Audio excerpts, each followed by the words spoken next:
Greetings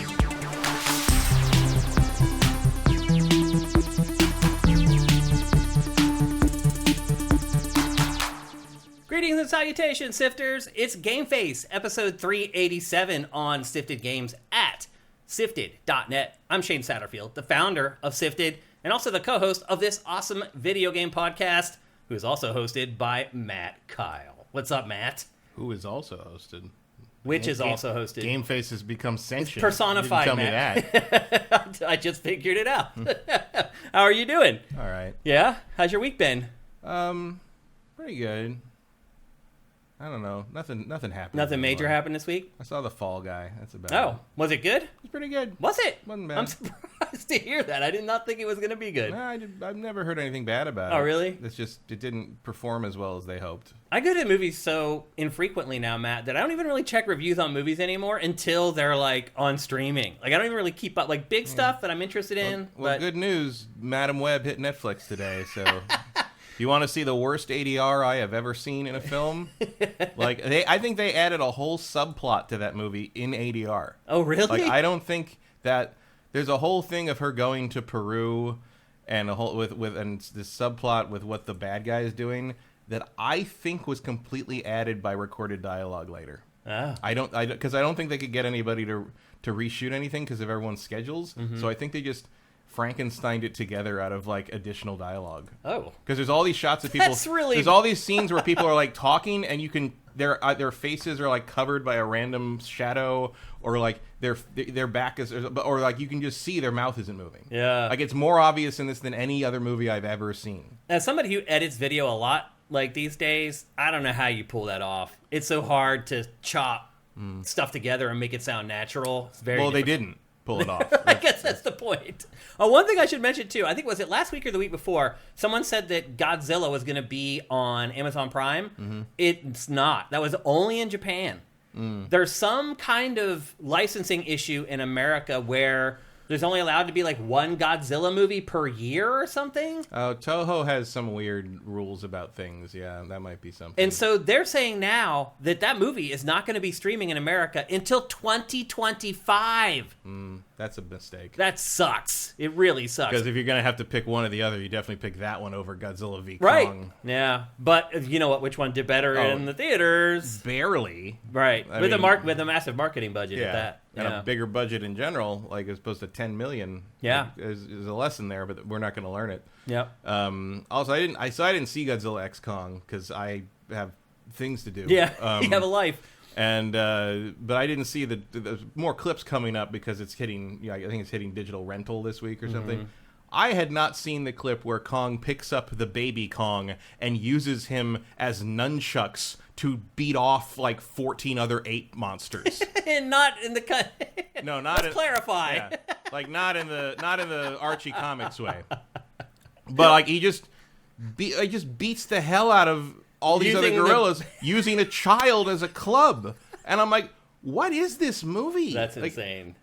I don't get it. Also, like, there is no way in hell you're telling me that the big bad guy, the most dangerous foe they've ever fought, is an orangutan that's like half the size of Kong. Like, Godzilla would bite his head off and go home. Like, what are you talking about? Yeah. Well, he's got a really sharp whip. I'm just like, oh, so what? Like, what the hell is these movies? That's why I don't go see him anymore. The next one is apparently being written by the guy that wrote Across the Spider-Verse. Oh. And I'm like, I don't even know what that's going to be like. I don't either. Because that's really hard to fathom. He's a really good writer, and I'm like, why would you take this job? What do you see in here? Maybe he's just got a gap in his schedule, and he's like, I got to fill it with something. Look, I'm not a hater on the goofy Godzilla movies. Mm-hmm. I love the Showa series, the dumb shit where they just become like pro wrestling basically. Yeah. But the legendary movies are just so bad. They're so boring. They're boring. It's patchy. Like, there's been a couple that entertain me, and then some of them I felt like were just a waste of time. Yeah, there's a lot of that. And part of my thing is just like, I think King Kong is a boring monster compared to like the Toho characters. Like, you've got a giant radioactive lizard that shoots fire out of his mouth, and on the other hand, you've got a big gorilla. Like what? I love. Like they had King to give Kong. him a bionic arm in this one just to give him some like a gimmick. Like it was like when they put like a like an extra mask on Kane or something. It was like, I don't know. Like King Kong was one of the first movies that made me cry. The first one, like the OG one. And then E.T. was like the second one, I think. E.T. I didn't like. Oh, really? When I was a kid, I was just destroyed by E.T. No, I hate it. I didn't like. Really? I didn't like E.T. I didn't like the actual character of E.T. I don't blame you there. I thought he was a psychic vampire. Like I thought. Now that might just be because I was a kid. I was like, well, I read all my dad's weird little sci-fi horror movie books, and so I knew what life force was at a probably too young age. But like the fact that he got drunk and the kid got drunk and then he started to die and the kid started to die, I'm like, what is going on? Like I was 6 when that came out. Yeah. For whatever reason, my 6-year-old brain was like, he's a monster. Like that's right. Why is he doing that to the kid? And I had no affection for I remember calling my dad to come pick me up from the theater, and I was bawling. I could hardly talk to him after E.T. I was like, Dad, come get me. He's like, what the hell's wrong? And I'm like, oh, E.T. He's like, oh, God. You're crying over a movie. Fuck that plant monster weirdo. Anyway, welcome to GameFace, episode 387. I hope you guys are doing good. Hope you guys are having a great week so far, full of awesome video games. Let's check in with you guys and see what y'all are saying in the chat. And thanks some of you guys for Twitch Prime if you've been hooking it up.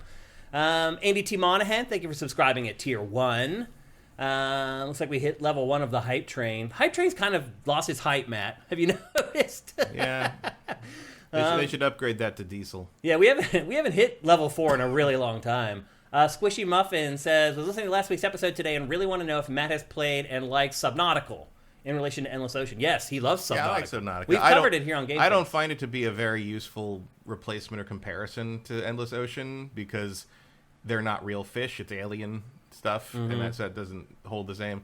Subnautica to me more is an interesting survival game that becomes a horror game the further down you go. Yeah. Which is cool, but it's not the same enjoyment I get out of the fish scanning games because they're not real animals. Okay. The Retro Modern Gamer says, time to get a VPN, Shane. And he's saying that so that I can watch Godzilla here in America, even though it's only available to people in Japan. You can also just get the Blu-ray. Right. I'm going to just buy the 4K. How much are Blu-rays these days? Well, depends. Like it's probably like 25 to 30 for a Blu-ray, probably 40 for a 4K Ultra HD thing. Cinetyke, thank you for Twitch Prime. It is GameFace time. I still get Blu-rays of things I actually like. I just got all the steel books of the Star Wars Disney Plus shows and the 4K UHD of The Crow. The original Crow. Yeah. Which was a weird thing because my friend, one of my other friends wanted it, and he said, "Did you get that today?" I'm like, "Yeah, I did." He's like, "I ordered it on Amazon, and they canceled my order because there was low stock." And I'm like, "Oh, wow. When did you order it?" He's like, "I ordered it the day it went up." And I said, "That's funny because I ordered it 4 days ago when you put up the review that said the disc was good." So Amazon makes no sense in how they prioritize orders. Rosencrantz, thank you for subscribing for 50 months. That's incredible, man. Thank you. A 37-month streak. Thanks, man. We appreciate it. What else we got in here before we get going? I think that's it for right now. Before we get going, I do want to say, first of all, thanks to everybody showing up live to watch the stream right here at twitch.tv/SiftedGames. We're here every Tuesday at 1 p.m. Pacific, 4 p.m. Eastern, so tune in if you can. Also, if you can, please help us. We are supported pretty much 100% at patreon.com/Sifted. I do want to say this. I put a call out for new patrons last week, and it worked. So thank you to anyone who listened to the show and listened to my plea for help and went and signed up on our Patreon. We really appreciate it. Please keep it going. We are still way below where we were in our Patreon years ago, so we still have a lot of catching up to do. COVID really just crushed us, Matt. And you guys can do this too if you go and look at the site. You can go and look on the show page for Pachter Factor or GameFace, and it's an endless scroll that goes all the way from 387 all the way down to episode 1. And Matt, you can see the line where COVID hit, where we've talked about it the first time in a show. And in the show, it says surviving gaming during a pandemic or whatever. At that line, we lost half of our users on sifted.net. And then from then on, it's just been a slow dwindle. COVID crushed us. I don't know if it happened to everybody else but it really hurt us big time. We've been struggling. Just constricted probably their excess spending and never came back, I guess. We've been struggling to get back to that ever since. So we appreciate everybody, again, who goes to patreon.com/sifted to help us. Again, if you don't have any money, you can still help us with Twitch Prime. If you're watching on YouTube, the directions to do that are down below. We really, really appreciate it. We can't keep doing this show if we don't have money. That's just the bottom line. So if you love GameFace, you want to see GameFace keep going, please support us in some way. Even if you don't have money, you can help us with Twitch Prime. You can just review the show. You can like the show. You can share the show. Do all the YouTube stuff. Hit the bell to make sure you're notified when an episode goes live. All that stuff. All that helps. Review the show on podcast services. All of it helps. So we appreciate anything you guys can do. It is really appreciated because we realize that you guys are basically just donating to us to make sure the show keeps going. So thank you very much. And Black Sierra MPG is not a bot. I've known her for literally decades online. So that's a real person. Wait, someone's asking if Mighty Pony Girl is a bot? Yeah. It's definitely not a bot. We've had combos No with bot her. knows your music. Yeah. Like that. Yeah, we had combos with her before. I don't know why you would have flagged her as that. Anyway, Shelma, thank you for Twitch Prime. We appreciate it. Mazarin says thanks for the heads up on Indica. Oh, yeah. I'm hoping some of you guys went and played it. Well, it's funny. I bought it after we talked about it, and when I bought it, it was the picture on Steam was a bright yellow rectangle with Indica in the middle of it. And this week I noticed they changed it, so now it's a bunch of the nuns laughing hysterically at her, and she's looking sad in the foreground. That's much better. So it's much more representative of the game. Yeah. And by the way, people were asking when we covered that game here on GameFace when it was coming out for consoles. We just got that announcement yesterday. It's coming May 29th to consoles. So if you don't have a PC and you were waiting to maybe give it a play on your favorite console, that'll happen before the end of this month. Contano, thank you for Twitch Prime as well. That's awesome. We appreciate it. I think that's it. Here's the thing. We have a big show today. Not a lot of big games. That's going to start next week. The next couple episodes are going to have bangers. In fact, I'm getting review code for Hellblade 2 like today or tomorrow. So we will absolutely have our full review of Hellblade 2 next Tuesday here on GameFace. And I think the game comes out that day or the day after. So it'll be one of those cases where we will have our opinions to you guys before you have to decide to pull the trigger. Well, you will. Right. Yeah, you won't. Yeah, I only get one code, unfortunately. If it comes out Tuesday, I can play it the night before. Which also, by the way, it sounds like the game isn't all that long. You might actually be able to get pretty far. I don't have that kind of attention span anymore. Yeah, apparently it's only like 8 or 9 hours, so we'll see. But anyway, I can finish an 8-hour game the night before, or I can be awake for the show. Pick one. Good point. So anyway, we will have our review, or at least my review, of Hellblade 2 in next week's episode around the time it's becoming available. However, I'm guessing most of you people are probably like, you know what? I'm just going to subscribe to Game Pass for a month and play Hellblade for $15 or $16. That's my guess. But anyway, our review of that game will be in next week's episode, so look forward to that. But we have a great episode for you guys today, and it is loaded. We got tons of housekeeping, all kinds of big housekeeping stories are breaking. We got 3 reviews in today's show, and also I would like to add that I think our New York Sneaker Society Sneaker of the Week this week is going to be something you guys want to pay attention to. It's something that you guys have been asking for and hasn't been delivered, and somebody you wouldn't expect is going to deliver it for you. So anyway, look forward to that a little later in the show. First, though, let's get on with our housekeeping. The first big story comes from this morning. It really does seem, Matt, like a lot of the news breaks on Mondays or Tuesdays, which is great for our show because we're able to jump on a lot of big topics like right away that a lot of other shows aren't able to do. And today the big news was this morning or overnight, PlayStation released its financial results for the last fiscal year. And unfortunately, Matt, they were not pretty. A couple exceptions in there. We'll talk about those. But the hardware numbers are not pretty. So essentially, PlayStation 5 fell 4 million units short of its goal for this fiscal year. They wanted 25 million units. They sold 21 million units, which is a pretty big miss. You don't see misses that big typically. What do you think about that, Matt? Nobody has any fucking money. It is now behind PS4 significantly. People had more money when PS4 was out. Yeah. Nobody has money to throw $500 at a video game system right now. Why does nobody have money? Because capitalism is raging out of control and inflation has gone crazy. Price gouging is insane at the grocery store. Like my normal grocery haul that used to cost $90 is $190 now.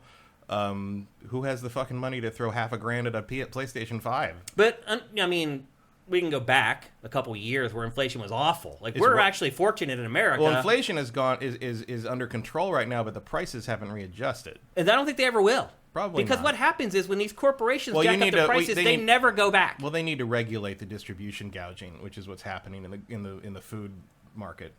I mean, Kroger is record profits every quarter. I mean, interest rates on leveraging interest rates on housing is crazy right now. Mm-hmm. Like a house, so I think people bought a house in like 2019, and they got whatever the interest rate was for this, and now they're selling the house. And like so, their expenses for the house with mortgage and insurance and etc. every month was something like $1,700, and now the house is they paid like $275,000. This is clearly not in California, but $275,000. Wouldn't that be nice? Yeah, and now they're selling it for like $350,000. And now, like, so they were paying $1,700 a month in mortgage and insurance and general and property tax and house expenses, basically. Mm-hmm. And the new people who are buying the house, their bill monthly is going to be $4,500. That's for the same house for barely an increase in worth, but what's being like their mortgage leverage is more like $3,000 a month instead of the $1,400 that these original people had, and that's across the board. Yeah. Like people are using all their money to survive; they're not using it for luxury items, and the PlayStation 5 is as luxury item as you get. I will say this: Nintendo better think long and hard about what they price the Switch 2 at, because that's going to be a problem there too. I don't think it'll get to 500. But I better not. Yeah. No. But they might be thinking about 400, and I don't know how well that's going to fly in this current market unless something really changes between now and like next March. Yeah, with any luck, interest rates, hopefully before the end of the year, the Fed will lower the interest rates because inflation has basically gone back to where it was. Right, the problem is that the corporations are gouging. Corporations haven't gone back. Like, the regulation needs to happen, and that's not going to happen with the current state of Congress and the House of Representatives being full of cult member dipshits who won't let any legislation through and will just apparently constantly want to play revolving door with the Speaker of the House position. And we're getting pretty deep into the CNN weeds here, but it's because that is why people don't have the money to spend things on. And I very, very, very strongly believe that is why they are falling short of their targets, is people do not have the money to spend $500,000 on a video game system right now. Yeah, I mean, they fell really short. And I'll say this, when they announced that $25 million, I think I even said this on GameFace, that was asinine. Like, there's no way they're going to sell $25 million. And they did it. And I think I even said 20, so they actually maybe did a little better than I thought. That was an ambitious goal is what I'm getting at, and they didn't hit it. But they missed it by a good bit. So. I think if things were more like they were 10 years ago, they probably would have hit it. But maybe Sony is not paying very close attention to the economic situation overseas. I mean, there's other elements to it, too. You know, PlayStation hasn't released a bunch of exclusives for its console. Yeah, but if you haven't bought a PlayStation yet, that doesn't matter. You're right. It doesn't matter because there's exclusives waiting for you to play. Exclusives. Yeah, they're sitting there waiting for you. It is 100% nobody has money. That's it. Sony maybe is misgauging the economy and the disposable income of general people by setting that target, that ambitious target. But at the same time, you got to do that at the shareholder meeting because the line's got to go up. So, like, I don't know if they really had a way out here that wasn't going to look either they look under ambitious for saying they only going to want to sell 20 million consoles, or they undershot their target by saying they wanted this ambitious 25 million target. And probably the right call was to do what they did, was to say 25 million, more in line with sort of the infinite growth myth and with how PlayStation 4 performed, and then try to explain the discrepancy later and maybe hope that you don't have a discrepancy when the time comes to report the numbers, but they did. So I think that's what's happening. Like, I think that's definitely part of it. But I think there's other elements at play as well. I think it all ties together to cause the shortages. The other thing, too, is the expectations that the market would continue climbing from where it was during the pandemic, where it exploded, because everyone was trapped inside. So a lot of corporations set their goals higher, assuming that sales deluge was going to keep happening from COVID, and it hasn't. But it might have. People went back outside. But it might have if everybody didn't suddenly have to spend double what they normally spend on food. I'm just saying there's a bunch of stuff that's feeding into it. But the bottom line is PlayStation 5 is not selling as well as PlayStation 4. Losing those 4 million units this quarter or this fiscal year, going to be hard to make up, I believe. I don't know where you make that up at some point, unless you have some game that everybody is absolutely has to have. How about you just point to the Sony Pictures department and look how much they blew on Madam Web and what they're about to lose on Craven. We look pretty good by comparison. Yeah. But I do think there's unrealistic expectations based upon the sales spike that happened during COVID. And I think it's unrealistic to expect that would keep happening. I don't think that's really where it's coming from. I think it's unrealistic expectations of the infinite growth myth of capitalism that is taking hold in a strong way, because certain industries are getting away with that and other industries cannot get away with that. And the tech industry is one of the ones that cannot get away with that, especially in the terms of game consoles. I think the vast majority of this is just, if you don't already have a PlayStation 5, you probably can't afford to buy a PlayStation 5, and the prices aren't coming down. Like, there's no price cuts, there's no sales, there's no deals, there's no good time to buy a PlayStation 5 if you don't want to pay full retail, which is also new this generation. There's no console price cuts at all. There's not even like Memorial Day sales, or like, there's never a good deal. The good deals involve spending more because you get a bundle that maybe gets you like $30 off. Like, it's not, or you get a free game packed in with it. You never get a free game anymore.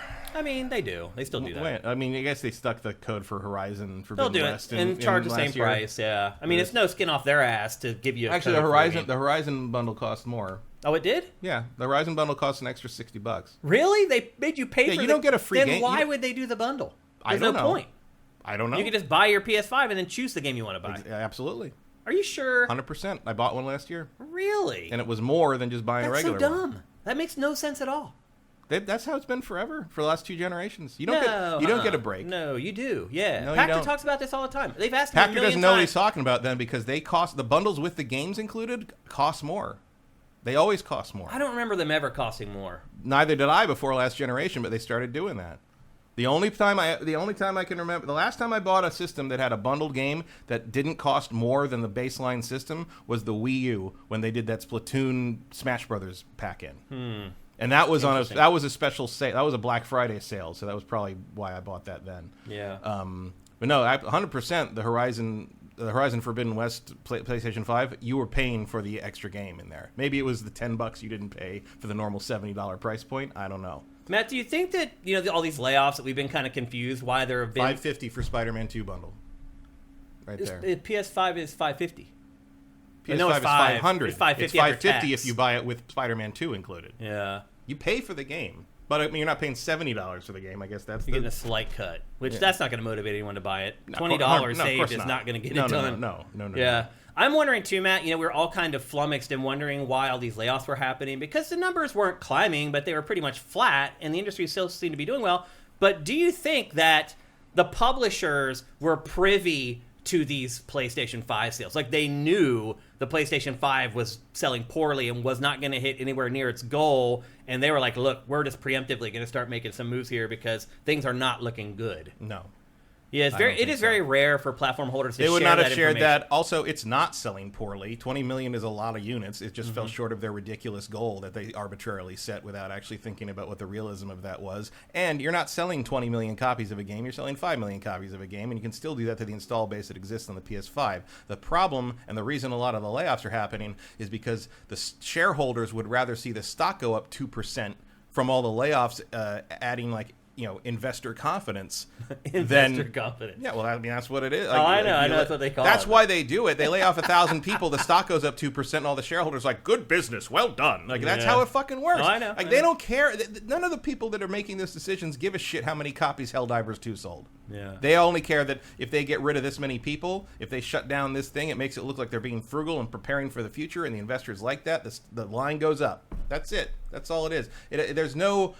There's no content-related reason for this. It's just shitty economics that is all short-sighted and all focused on the immediate payout, focused on the short sale. None of it is focused on keeping these brands going for generations, which is what people like you and I would think would be the goal, because that's what you're going. But that's not how making money works in the business world anymore. It's all quarter to now, quarter, infinite growth, up. And if you're not going up, you're doing something wrong. We're going to replace you. Yeah. That's it.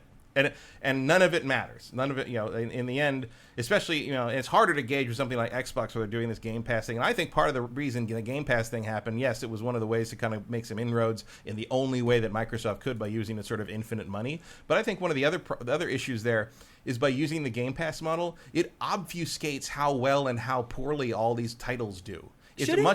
By your logic, shouldn't Game Pass be exploding?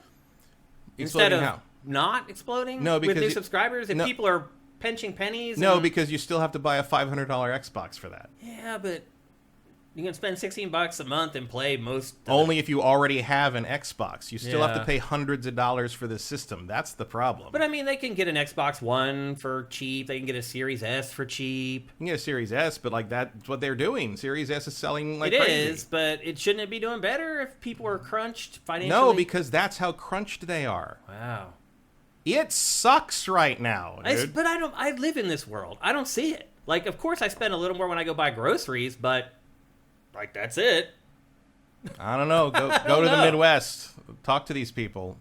There's a reason people are screaming about economic distress all the time. I think a lot of it's just fear-mongering in the press. And some of it can be, but also you are seeing fear-mongering plus actually seeing the price rising at the stores that never used to be affected by these things is going to affect people, and you're not going to lay out, even if you could afford $300 for an Xbox Series S, you're not going to lay that out because you might need it for food next week. Yeah. That really is what's happening right now. I mean, unemployment's at record lows. I don't know. I don't buy it 100%. Unemployment's at record lows, but wages are at record lows compared to the cost of living. No, wages have gone up the last 2 years. Significant. Not enough to match the cost of living. I don't know about that, but wages have gone up significantly in the last 2 years. In which sectors? Well, for people who buy games typically, not rich people, middle class basically. The middle class has risen up a little bit over the last couple of years. Their median salary that still isn't covering the increase of cost of living in most of this country. Yeah. And that doesn't leave you enough spare money to buy a $500 video game. I mean, I feel it. My rent has gone up. I don't even know how much in the last 18 months. This new company bought our building and they jacked it up as much as they legally could the day they bought it. Mm-hmm. And then 12 months later to the day, they jacked it up as much as they legally could again. They just started charging us, Matt, to park in our garage. I have lived in this apartment complex for over a decade, parking for free. Now I have to pay $200 a month to park in my own garage. They just want you to leave. They want everybody to leave. Yeah, but aren't you one of the last? We are, yeah. We're one of the last people who have, been there for a long time. And you've been there for 20 years. You've been there since we moved here. 15 years I've lived there, yeah. So maybe they're trying to get me out. I don't know. But they're jacking it up on everybody. You can come, when you come home, you see the letters on everybody's doors. It's not just ours. They're greedy. They want to squeeze every penny they can out of us, and that's happening in a lot of places. Well, also remember, a lot of these places that are charging, $4,000 or $5,000 a month for these 2-bedroom places and these condo places are in LA, that are empty. Yeah, they're only 30% occupancy, but that's enough. Yeah, because the property value keeps going up. Property value goes up, but then you also have these, there's tax breaks for having low occupancy, so you use that, and it doesn't matter how many your buildings are empty at that point. That's why you got this, and then you got the fights of those 2 giant towers downtown that have been unfinished and empty for 5 years. They got graffiti. I mean, good. They actually look pretty good now. They do, yeah. I would hope that if somebody buys that building, that they leave the art. Yeah, or hire them back and say, hey, let's do it right. I'll let you do it for real. Do it. Take as do much it up. time as you want. Do it way up. Yeah, do it right. That would be awesome. I saw a great. It was an Instagram post, but it was street art that these people were doing, and it was people. It was just people hugging or people doing event actions or whatever, and they were blue and red. And if you looked at it through a blue lens, you saw the person. If you looked at it through a red lens, you saw their skeleton. And so it was like an X-ray view. That's cool. It was very, and then viewed normally, it was almost a stylized red and blue kind of mix of everything. Wow, it was very That's sweet. Neat. That's good street art. Yeah. So anyway, bottom line, PlayStation 5 not selling as well as Sony had hoped. We also got other information. This financial report revealed a bunch of stuff. The other thing that it revealed is that now, Matt, Helldivers 2 is the fastest selling game in the history of PlayStation. The fastest selling game, let me say that again, in the history of PlayStation.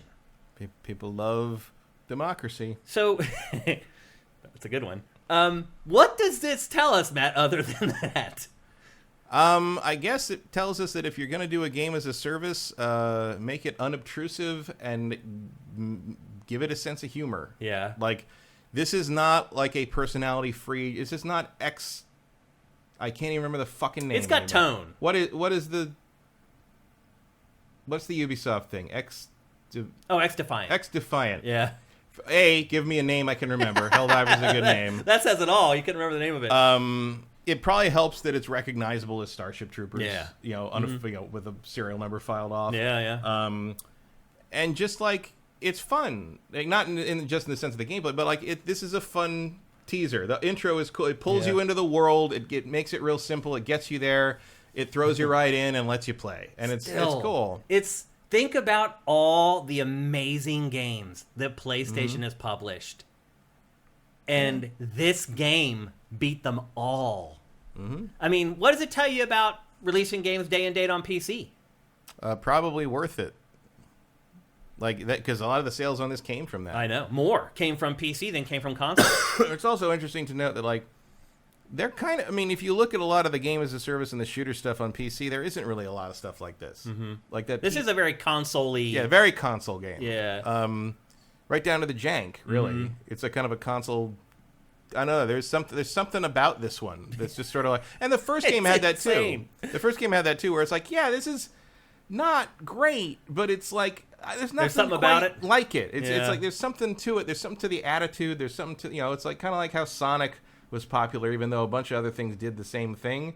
But it was just his attitude and the look and there's something about it that pulled you in that just didn't happen with Arrow the Acrobat. Yeah. Unless you were like a kid who only had Arrow the Acrobat. Then if you love Arrow the Acrobat, I'm sorry, you didn't have a choice. I get it. But our condolences. Yeah. So it's just like a perfect storm. Like, I don't think you could predict this. I mean, if you're PlayStation, do you release all your exclusives day and date on PC now? I mean, I would certainly, in terms of a game as a service thing, I would consider it. Because I think that's part... I mean, obviously, it's hard to split the user base. And also the fact that there's crossplay is a big deal. Yeah. I mean, who knows what Sony really learns from anything. I know. They certainly don't learn anything from releasing terrible fucking Spider-Man spin-offs. Yeah. But, like... I would hope they'd learn that, like, if you're gonna lean this hard on a game as a service thing, and who knows, because they've already canceled a few of their planned 10 did they say? We're gonna talk about some of that here in a minute, though, because there's more information on that stuff too. Like, yeah, you want to put that on everything and everywhere as much as you can, and make it all cross compatible, and don't either PSN integration is there day one, or you do not get to put it in later. We've learned that. Yeah.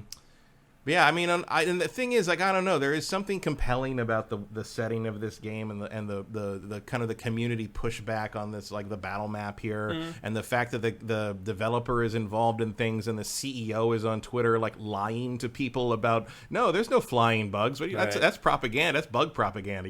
Like that they're playing the whole along, thing to the hilt. Yeah. And they're like, they've got a guy whose whole full-time job is just to fuck with people by pulling the levers behind the metagame on the thing. It's like the Wizard of Oz. Yeah, like they're treating it kind of like an MMO, like an old school MMO where like stuff just happens, like where suddenly there's a giant monster in town and you have to like City Heroes used to do emergent stuff. Yeah. And it has a handcrafted element to it. It feels like it's made by a team of people that are still small enough to really not be part of a machine. Even though they are. They very much are. Yeah. I mean, this is not a, but they worked 8 years on it. Like they're very invested. Like it's just a perfect storm of kind of like. Passion plus the right game at the right time. But still, and the thing is, like The Last of Us and The Last of Us Part 2 and all the God of War, all these incredible games. But they're all single player, aren't they? It's crazy. But here's the thing. And they do sell a lot. I mean, I'll be interested to see what the top seller is when the dust sells. When it's all over? I'm gonna guess that like it sold 12 million already, Matt. Yeah. Like The Last of Us Part 2 sold like 16. Like it's gonna beat it. But what would Last of Us Part 2 have sold if it was also on PC at the time? That's a good point. On day and date, you mean? Yeah. Who knows? That's a big X factor there. There are more and more reports that people are moving to PC more than ever, more than since the 90s, and that's where a lot of the concentration is. And piracy is still bad, but it's not as bad as it used to be because it's so easy to get stuff now. I'm looking into upgrading my PC right now. The last couple games I tried to play where the CPU was too weak, I'm like, all right, it's time. Like, I need it for work. Like, I need to I just don't have the money to do it. I just need to do it. It's the cost of doing business. If I'm going to run a gaming website, I need to do some PC. I mean, I'm certainly glad I have mine because it's just a better experience all around. Yeah. I mean, hell, I loaded up. I was Jedi Survivor this week because I'm just like, I haven't played that in a while. I loaded it up on PlayStation 5 because I had it copied, so I moved it over to the main hard drive and played a bit. I was like, this is hard to play. It's a little choppy, and I loaded up on the PC. Butter. I mean, it still isn't perfect. They never quite fixed that fully. Yeah. But the PC experience is still just way better. Here's the big question to me, Matt. I wish I'd bought Helldivers on PC, frankly. Yeah. Well, yeah, on your PC, I would buy everything on it. Yeah, I just didn't because it was such a PlayStation franchise. Such a console. That I didn't think of it that way. Yeah. Here's my big fear, Matt, is the success of Helldivers 2 alters what PlayStation is going to do going forward. Yeah, that would be a mistake. Meaning fewer single-player games. I mean, this is a gold mine. I mean, this is a gold mine for PlayStation. I mean, that is kind of like what you'd expect the corporate dipshits to do, because they're not going to recognize that this is a once-in-a-lifetime. They think they're going to be able to do this. This is a giant fluke. Yeah, no one saw this coming. I know, yeah. The reason PSN wasn't implemented on day one is because they expected 75,000 players. They got 750,000. Right. Like, no one thought this. Even the people who made this game didn't think this was going to happen. Yeah. So, basing your future business strategy on something that has an unprecedented success that you didn't even really know why it's successful is not very good planning. But we also know Sony well enough to know that is, I mean, the game 10 game as a service games in the space of 5 years thing was also a bad idea. Is it? Yeah. PlayStation probably right now is saying, damn, we made the right move. No, I wouldn't be. I wouldn't be either. Because I'd be like, we got lucky with one, shut the rest of them down because here's our fucking concentration now. I bet they don't look at it that way. I'm sure they don't. And in fact, they don't. So to your point about poor planning, also announced in this fiscal report is that there is just one more PlayStation first-party exclusive coming this year. Any guesses what it might be? I feel like I knew this before and forgot it because I don't care about it. I know they said it wasn't a sequel. It's not an existing unknown IP. No, it's Concord. Concord? It is another game as a service. I don't remember what that is. We don't know because the only thing we have of it is right now is this 30-second teaser trailer. I do remember this. Nothing of the game. We just know that it is a game as a service shooter, and that's it.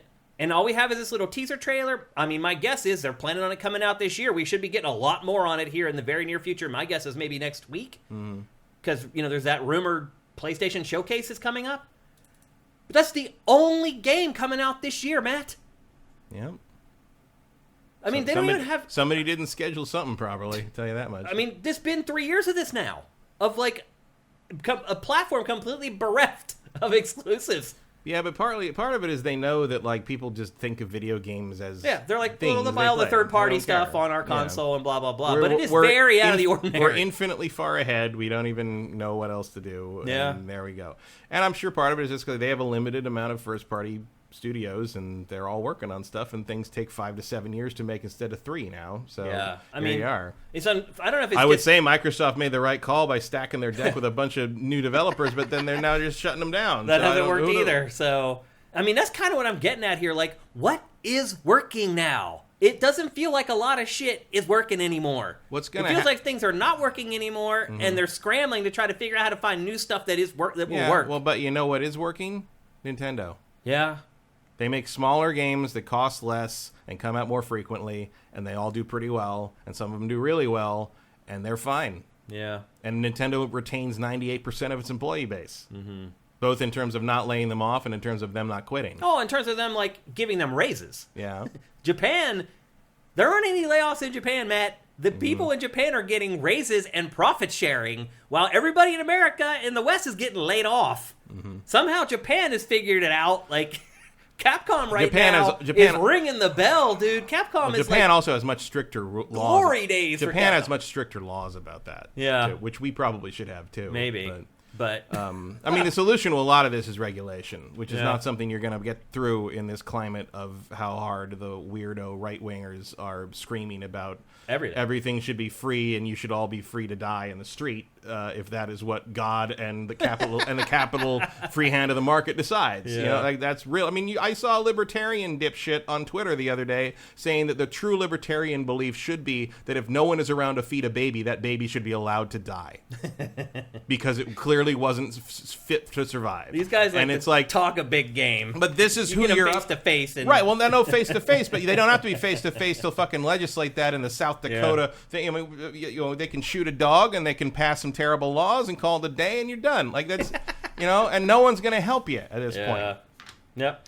So anyway, I mean, I hope that this isn't a harbinger of things. I hope you're right, and I hope PlayStation is like, no, this is just a fluke. And they don't base what's happening in the future on what's happening with Helldivers 2, but... I mean, I don't know about a fluke. I do think there's a little arrogant Sony here. I think there's a little bit, okay, we got a gap in our schedule, but like, what are they going to do? Yeah. You know, like, what are you going to do? Sell your PlayStation and stop playing video games? No. Like, you're just going to sit there and wait. And you're going to play Assassin's Creed and Star Wars Outlaws and Helldivers 2, apparently, and wait until whatever they put out next year. What happens if this continues, Matt, for the next 2 years? I don't know. Probably nothing. Really? Not really.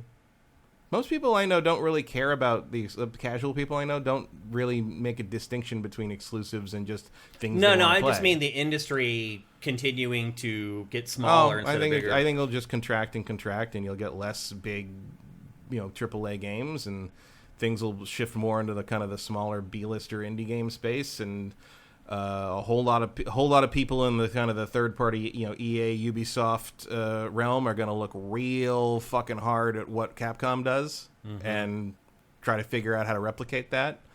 And GTA 6 is going to come out and blow the doors off everything and make all the shareholders and investors expect that kind of performance, and it's just going to get worse. I mean, let's be honest, Grand Theft Auto 6 might save this generation. Yes, Grand Theft Auto 6 is going to save nothing. Grand Theft Auto 6 is going to make tons of money for Rockstar and Take-Two. Oh, I think people are going to buy consoles to play Grand Theft Auto 6. Lots of them. I think that's what's going to get PS5 over the hump so it's even ends up in the same galaxy as the PS4. Because without Grand Theft Auto 6, I don't see that happening at all. I don't think that's going to happen. Really? No. You don't think people will buy consoles for GTA 6? I think they'd like to. I don't think they can. Huh. I think they will. I think that'll be like the big mover. That'll get a lot of people over the hump and get this generation over the hump. I think there's a lot of people waiting to buy consoles for GTA 6. Especially now that we know it's coming out within like 10 months. 100% disagree. Nobody knows it's coming out. What do you mean? Like the mainstream people don't know. Dude, the main trailer has done like 100 million views. Right, but like... Actually, that was like 2 months ago. It's probably at like 300 million. But ask like my again, casual people I know don't even know it's coming that my soon. Friends do. All my friends do. All my text threads with and people do they have Philly PlayStation 5s? No, they don't. And they cannot wait for Grand Theft Auto 6. And they can afford them. Oh, yeah. No, yeah. My friends are fine. Yeah. All right. I mean, my friends are rolling in money. I don't think... In fact, most people I know are rolling in money. I think that's why I can't understand... Yeah, I think you have a very interesting vertical slice then. I mean, they're just middle-class people like me who went to college at Temple the middle class, they have decent jobs. The middle class doesn't really exist anymore. Well, they are. They are, but they're an exception, not the rule. No. They're very. That's a very rare thing at this point, especially in the part of the country and the part of the state they're in. But that's actually very impressive. They do have tons of disposable income. That's really uncommon. Because their kids are now out of college and off doing their thing. Helps. They're kind of living their second, 20s right now. Mm-hmm. And they do have a lot of disposable income, but they are still waiting for Grand Theft Auto 6 to buy a console. Are they on track for retirement? Oh, yeah. Okay, well, they're literally the 3% right now in the working class. Yeah. Like I don't know what else to tell you on that one. Yeah. I think Grand Theft Auto 6 will be an appealing buy. I think it will sell obscenely high in terms of attach rate to people who already own consoles. I do not believe that people have the money to dive into a $600 purchase because of a GTA game, even no matter how much they might want to. Been 10 years. 10 years? Well, since the last Grand Theft Auto, yeah.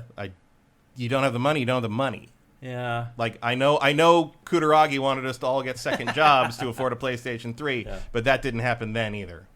Yep. Well, anyway, it will be interesting to see how this all plays out. And I'll be to your point, Matt. if it doesn't get a bump with Grand Theft Auto 6, we are in deep shit.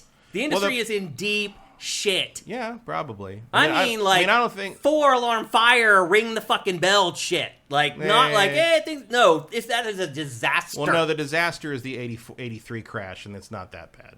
But it wouldn't be that bad. Like, the industry wouldn't go away. No, but it's probably about as bad as it's been since then, right? I would say. Yeah, it would be. So, we'll see. Definitely some mixed signals coming out of PlayStation camp. The good news is Helldivers sold through the roof. Right. You're going to see a lot more contraction before you see any expansion. I'll tell you that much. And again, the GTA 6 thing is a conundrum because I don't think it's actually going to sell consoles very strongly. Not because it doesn't deserve to, but because people just can't afford that right now, unless something drastically changes in the next year or so. The other thing is, no matter, even if it does sell it's going to sell super well regardless because of the install base is already there. People can, it's not coming. I guess it's not coming on PC day and date, so that's an issue. But I'm concerned that the lesson that investors and shareholders take from GTA 6's success is going to be, we want that too, so do that. Yeah. And that's just going to exacerbate the problem because it's going to come at a time when the other companies that do not make a sequel to the best-selling game of all time should really be being very careful about what they're choosing to do and what they're putting out and how much money they're spending. And you're going to have them overextending themselves and putting all these crazy projects to try to be the next GTA 6 into progression to make the shareholders happy and make the line go up. But none of that's going to happen, and a bunch of that stuff's going to get canceled early, and a bunch of people are going to lose their jobs all over again, and those jobs are not going to be replaced by anything. So I would worry that GTA 6's inevitable success, one way or the other, is going to make things worse for the rest of the industry. Interesting. Don't forget, the only other PlayStation exclusives that have been officially announced are games as a service. Yeah. This is Fair Games, which is coming from Jade Raymond's studio, and then there's Marathon coming from Bungie, and that's it. Concord and these two games. I mean, games as a service. You can assume some things are. I mean, obviously, there's the Insomniac stuff we know about, but that's years away. Wolverine's 2026. Yeah. Venom is theoretically next year, if that's still a thing, maybe. Yeah. One can assume Naughty Dog is still doing that fantasy game, whatever, and Last of Us 3 one day. And what else? I mean, we don't know what Bend is doing. Yeah. These are the games. This is Sony's portfolio. Sony Santa Monica is presumably doing something, but we don't know what. I think we probably know, but you'd think. But they're also big enough to do two things at once. Yeah. So it might be God of War or something, and something we don't know about. But all those things are pretty safe to say are years away. So what's next year? I mean, I think these games are next year. Yeah, probably. I mean, this is sort of the situation that Sony automatically put themselves in when they decided to throw in on 10 games as a service. It's brave. It's paid off so far.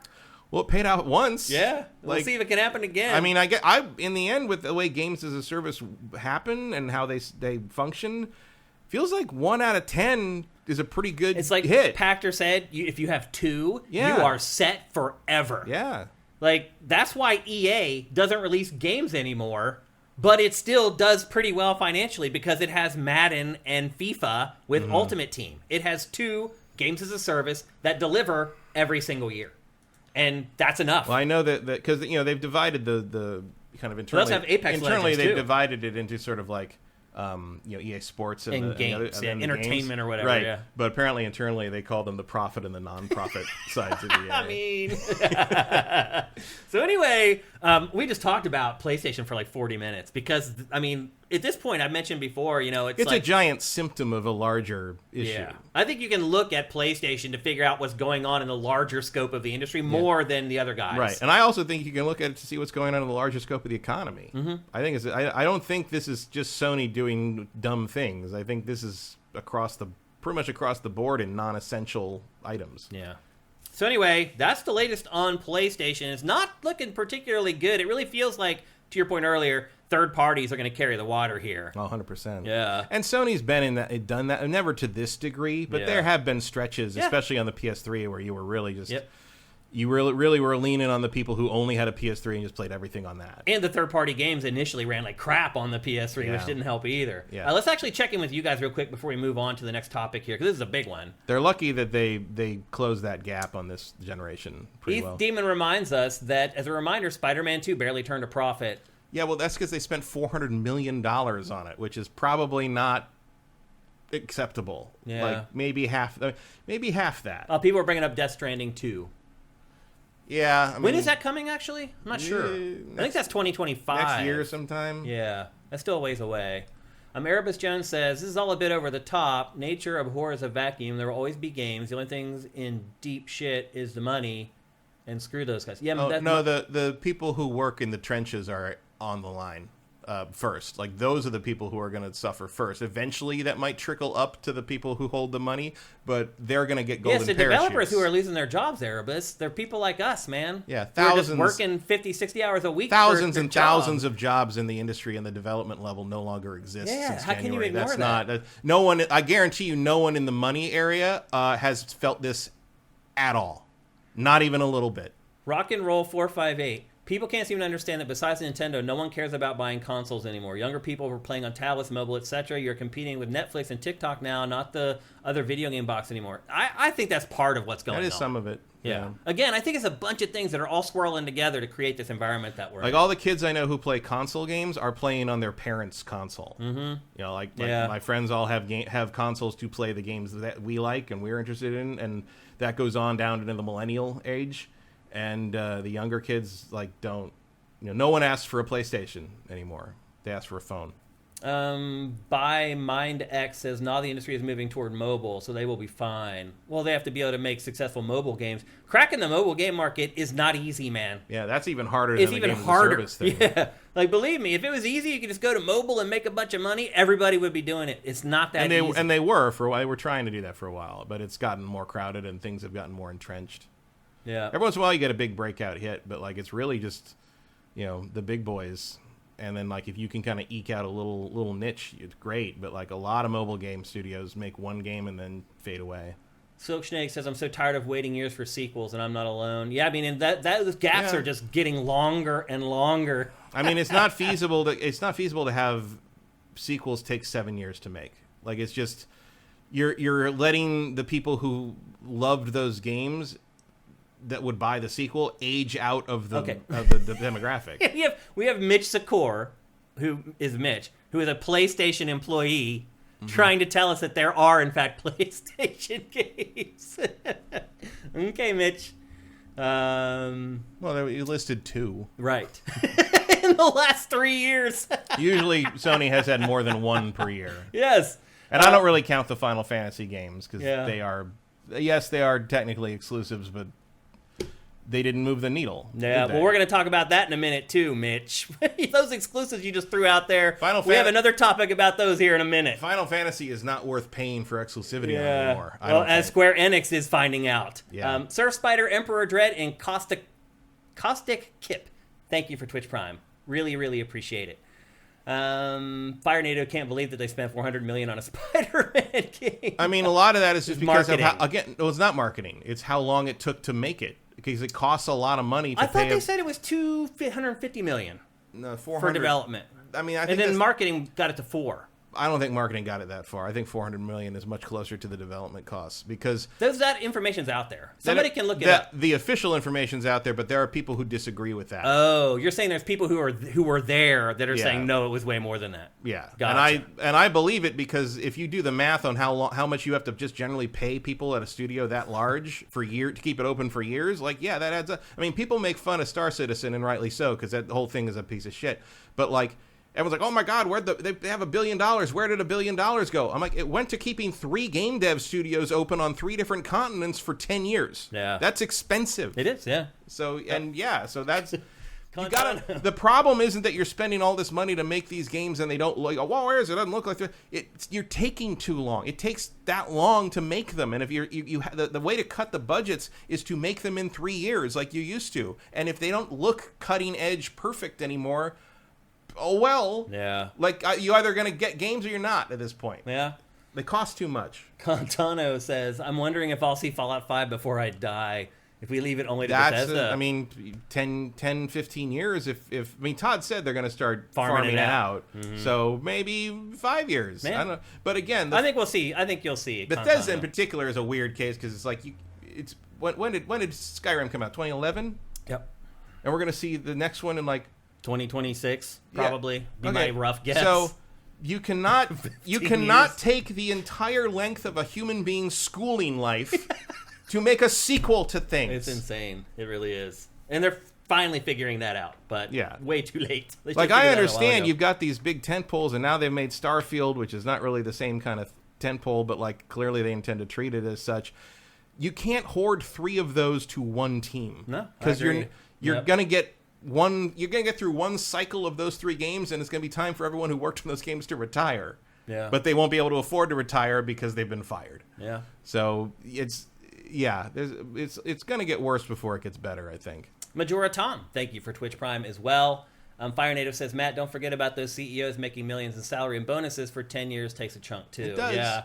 I mean, that's really one of the things that's happened is that the gap between management and the workers has just exploded. Oh, yeah. So you have CEOs that make, 30, 40 million a year, and you have your employees that are making 50 grand a year. You're talking about CEOs and the C-suite people making 1,000 times what the actual person who does the work makes. Which is ridiculous. And that's across the board in tech and general industry. It's all crazy. It is insane. Like, I was a VP at Viacom, and it started getting to a point where I was like, wait a minute, like, can I give back some of my salary to my guys? Like, I literally went to HR, and I was like, I don't honestly need to make this much. Like, my guys are, like, struggling to, like, buy gas to get to work.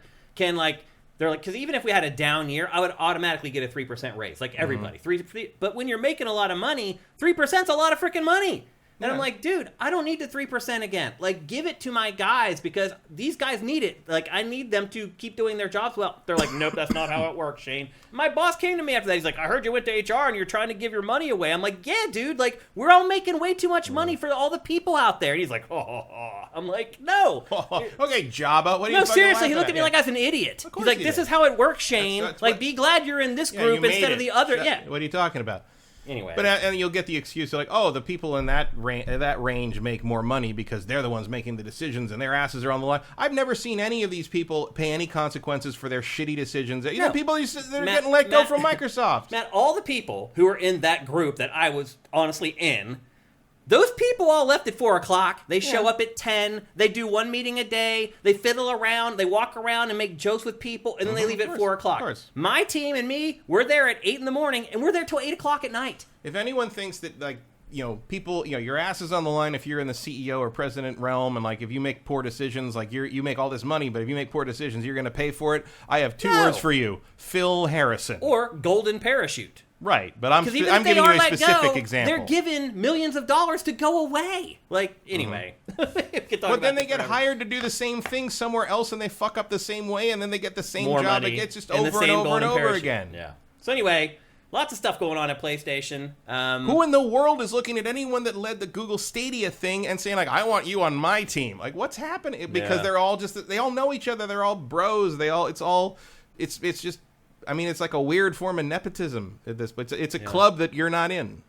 And that guy was laughing at you because he's like, dude, the door to the club is open to you and you're not walking through it. What's wrong with you? Nolan Bozo Zone, Justin Spear deserved a raise. He did. They all did. Everybody that worked with me deserved bigger raises, and I fought for them every year, and it was like impossible. It was like screaming at a wall.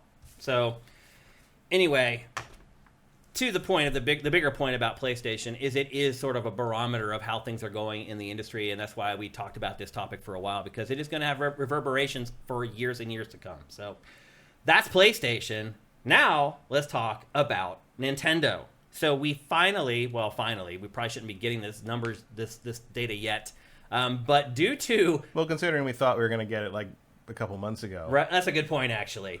Basically what happened That's why it feels like finally. No, you're right. Basically what happened this week is we got the specs for Switch 2.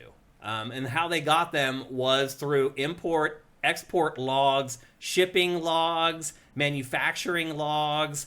Through all that information, they called it all together, and they think that they have figured out the specs of the Switch 2. Here they go. Here they are. Switch 2 will include DLSS support, obviously, for ray tracing. I think we all assume that.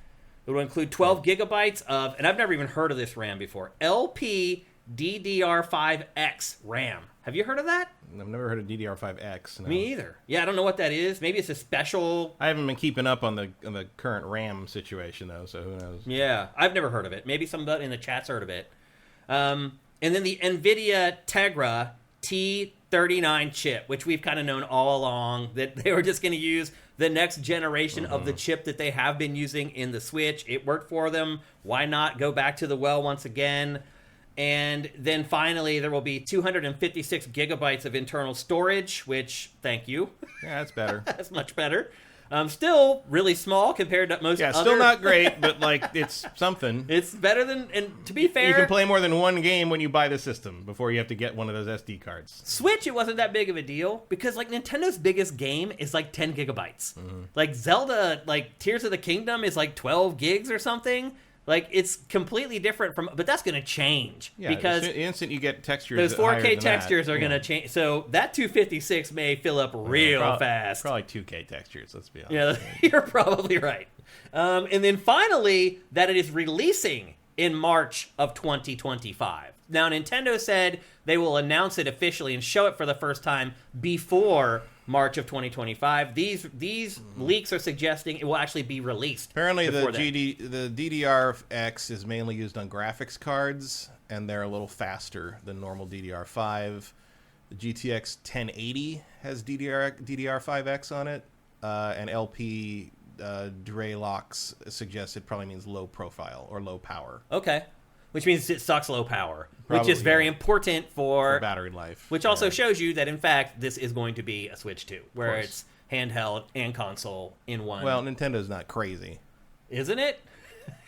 They can be, but they're not that dumb. I don't know. I've seen Nintendo do some crazy stuff in the past. What do you make of these specs, Matt? How do you feel about them? Yeah, it's fine. It's pretty much what I expected. They're kind of between a PS4 Pro and a Series S. I was hoping for a pleasant surprise. This is exactly what... That didn't get it, but it's better than being disappointed, I guess? Yeah, it's pretty much I don't know if I call it a jump, but it's certainly the upgrade that I expected from them. Yeah. It also sounds like they're not going to have hardware in the dock, if these are the specs of the tablet. Which, we're seeing B-roll right now for the Switch Lite, because it makes you wonder, how will Nintendo do that with the Switch 2? But I think they could probably pull that off with these specs. Yeah. Unless there is hardware in the dock and it's more of a boost than we think, but that might be a separate purchase in that case. That could be too. You're right. And then, the big question left to me is the screen. The size of the screen, will it be OLED? I mean, initial whispers are saying it's not OLED, which is disappointing. I'm used to the OLED screen now. My guess it would probably be the same size as the OLED screen on the OLED Switch, but I think it's not going to be OLED. It's going to be an LCD, which that tech is improved over time. I mean, it won't matter to me because I'm never going to use it. I really don't either. So. I don't use it in a handheld mode. I only use it in dock mode. So those are the specs for Switch 2 as we know them right now. It really feels like there's not much left to the imagination, Matt, with Switch 2 at this point. Well, I mean, we know what the controllers are going to be like. The games. Obviously. I mean, which is most important. We probably guess Metroid Prime 4, but otherwise. Yeah. I mean, presumably they're holding back the next 3D Mario for that. I mean, it makes sense. Like, we're going to find out. And there's always a Kirby game. Yeah, or more than one. It looks like we are going to find out the games for Switch for the rest of 2024 at It's Not E3 Direct, just in a few weeks here. And then after that, like anything that we're like, where is X, Y, or Z? Those are probably going to be all Switch 2 launch games. So it'll be interesting to see what is coming for Switch for the back half of 2024 because we know nothing right now. Every game we know about is coming out before or around June or July. So lots of space there to fill up for Nintendo if, in fact, Switch 2 is launching in March of 2025. But anyway, that's the latest on the Switch 2. I don't know. I guess I was hoping maybe to be pleasantly surprised, but this is kind of exactly what I thought the Switch 2 was going to be. This tracks. Yeah. Which makes it seem all the more likely. A gentle upward curve. Yeah. Yep. So anyway, that's the latest on Switch 2. Next up, Marvel Rivals, which is an Overwatch clone bathed in Marvel juice, had a closed beta over the last week, and there are previews and tons of gameplay for this up on sifted.net right now if you want to check it out. The thing about it, most of the people that played it really liked it, Matt. Could you try again? Really liked it. Like, most of the impressions in the previews have pretty much been glowing. However, after the previews came out, not some bad news, but some nefarious news came out from the people who were working on it. Apparently, the people who were given the ability to play it early, who were either in the press or were an influencer, were forced to sign some kind of a document that said they would not provide negative commentary about the game in their previews. Now, again, everybody says that they really liked the game, and it had, they're not praising it just because legally they weren't supposed to criticize the game, but they did make it public, that they had forced them to sign this thing. Matt, I have never in all of my years working in this industry heard of anything like that. I mean, I've heard of stuff like that when you sign up for like early access NDA stuff. Well, they're like don't share anything as a player. Yeah, but if you try to do that to the press, you're going to say something about it. But they don't tell you not to share negative opinions. They tell you not to share anything. They're like, you're under NDA. Don't tell people you played this. A lot of times, preview stuff doesn't have negative opinions anyway. Yeah. I generally try to stray away from it, particularly for games that are still a long ways out, because obviously a lot of work can be done to them to make them better. So I mean, that was like one of the unusual things about the preview coverage of Suicide Squad was like everyone's like, this sucks. And I was like, well, I don't remember the last time I saw that in a major preview. For early access people? Yeah. So it's weird. Like it's like you would do that if you're not confident in the game's quality, generally, you would assume. But then as it turns out, the game's actually pretty good. But the people making these decisions don't know what a good or a bad game is. Or they don't know what otaku's going to think about the game until they play. And so I think maybe they were erring on the side of caution, but it's a terrible look. And hopefully not a precedent that other publishers and developers follow. Although, based on the negative feedback they got about this, hopefully it has sort of scared off other publishers from trying something like this. And again, I don't think it would occur to most other publishers. Yeah. This feels like a Marvel demand. Yeah. Marvel's very weird about things like this. Yeah. It could have been, actually. And the publisher probably contractually cannot share that it was Marvel. Oh, no, that would not be a good thing to do, no. Yeah, so maybe they were in between a rock and a hard place. Because, again, this isn't like coming from a brand new publisher. This isn't their first game.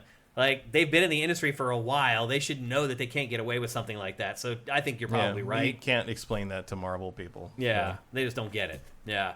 But I guess ultimately the big story here is that Marvel Rivals, according to most people who played it, I did not get to play it, like it and think that it's good. Which I think when we first saw it, we were very skeptical. You were very skeptical of it. I remain very skeptical. Yeah, you're not a big hero shooter guy in the first place, or a shooter guy. I will never play this game. Really? You won't even give it a whirl just to check it out? Why? To have all the characters I like jump around like idiots and try to fill some bar 4% at a time for no, I have a finite lifespan and I'm not going to spend it playing this garbage. I just thought maybe out of curiosity. I have no curiosity. Just be like, hey, like they made an Overwatch game based on Marvel. I love Marvel. Maybe you'd check it out. Nope. Just to see maybe how they handle some of the characters and the abilities they give them. I can see that in the video when you play the B-roll when you talk about it. That's true. That's true. I don't care. I don't care how you adapted Hulk to a shooter game. I don't care how Spider-Man does some ultimate that makes him act like Spider-Man for 5 seconds and the rest of the time he's running around shooting webs like he's an Overwatch character. I do not care. Yeah. And I don't care about how matching everything up with other multiplayer stuff. I don't. Nope. Well, I'm interested in Marvel because of the characters and the story, and there is none of that in this. No, you're right. So I don't care. Okay. This is not how you get me to play. It's also same with like Marvel Snap or anything like that. I don't. Marvel Snap's huge. Oh, huge. I played it for a while, but then it's just the same old grind and the same old, loot box shit and the same old like, oh, you want Venom? Well, spend $1,000 and get a 0.3% chance you get Venom. I'm like, well, fuck you. Or play for 100 hours, right? And watch a million ads. If you let me buy Venom, I would probably buy Venom or whoever the character I wanted. But if you're gonna make me like play the lottery for it, I'm just gonna go home. Yeah, like I don't care. Yeah. So anyway, if you guys are interested in Overwatch with Marvel, good news is it seems like most people who played it did enjoy it. So maybe something to keep an eye on.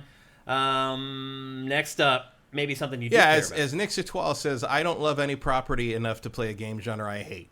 Not even Marvel. Yeah. And that's 100%. Fair. That's fair. And maybe a game that you do care about. We are starting to hear rumblings about the new Doom.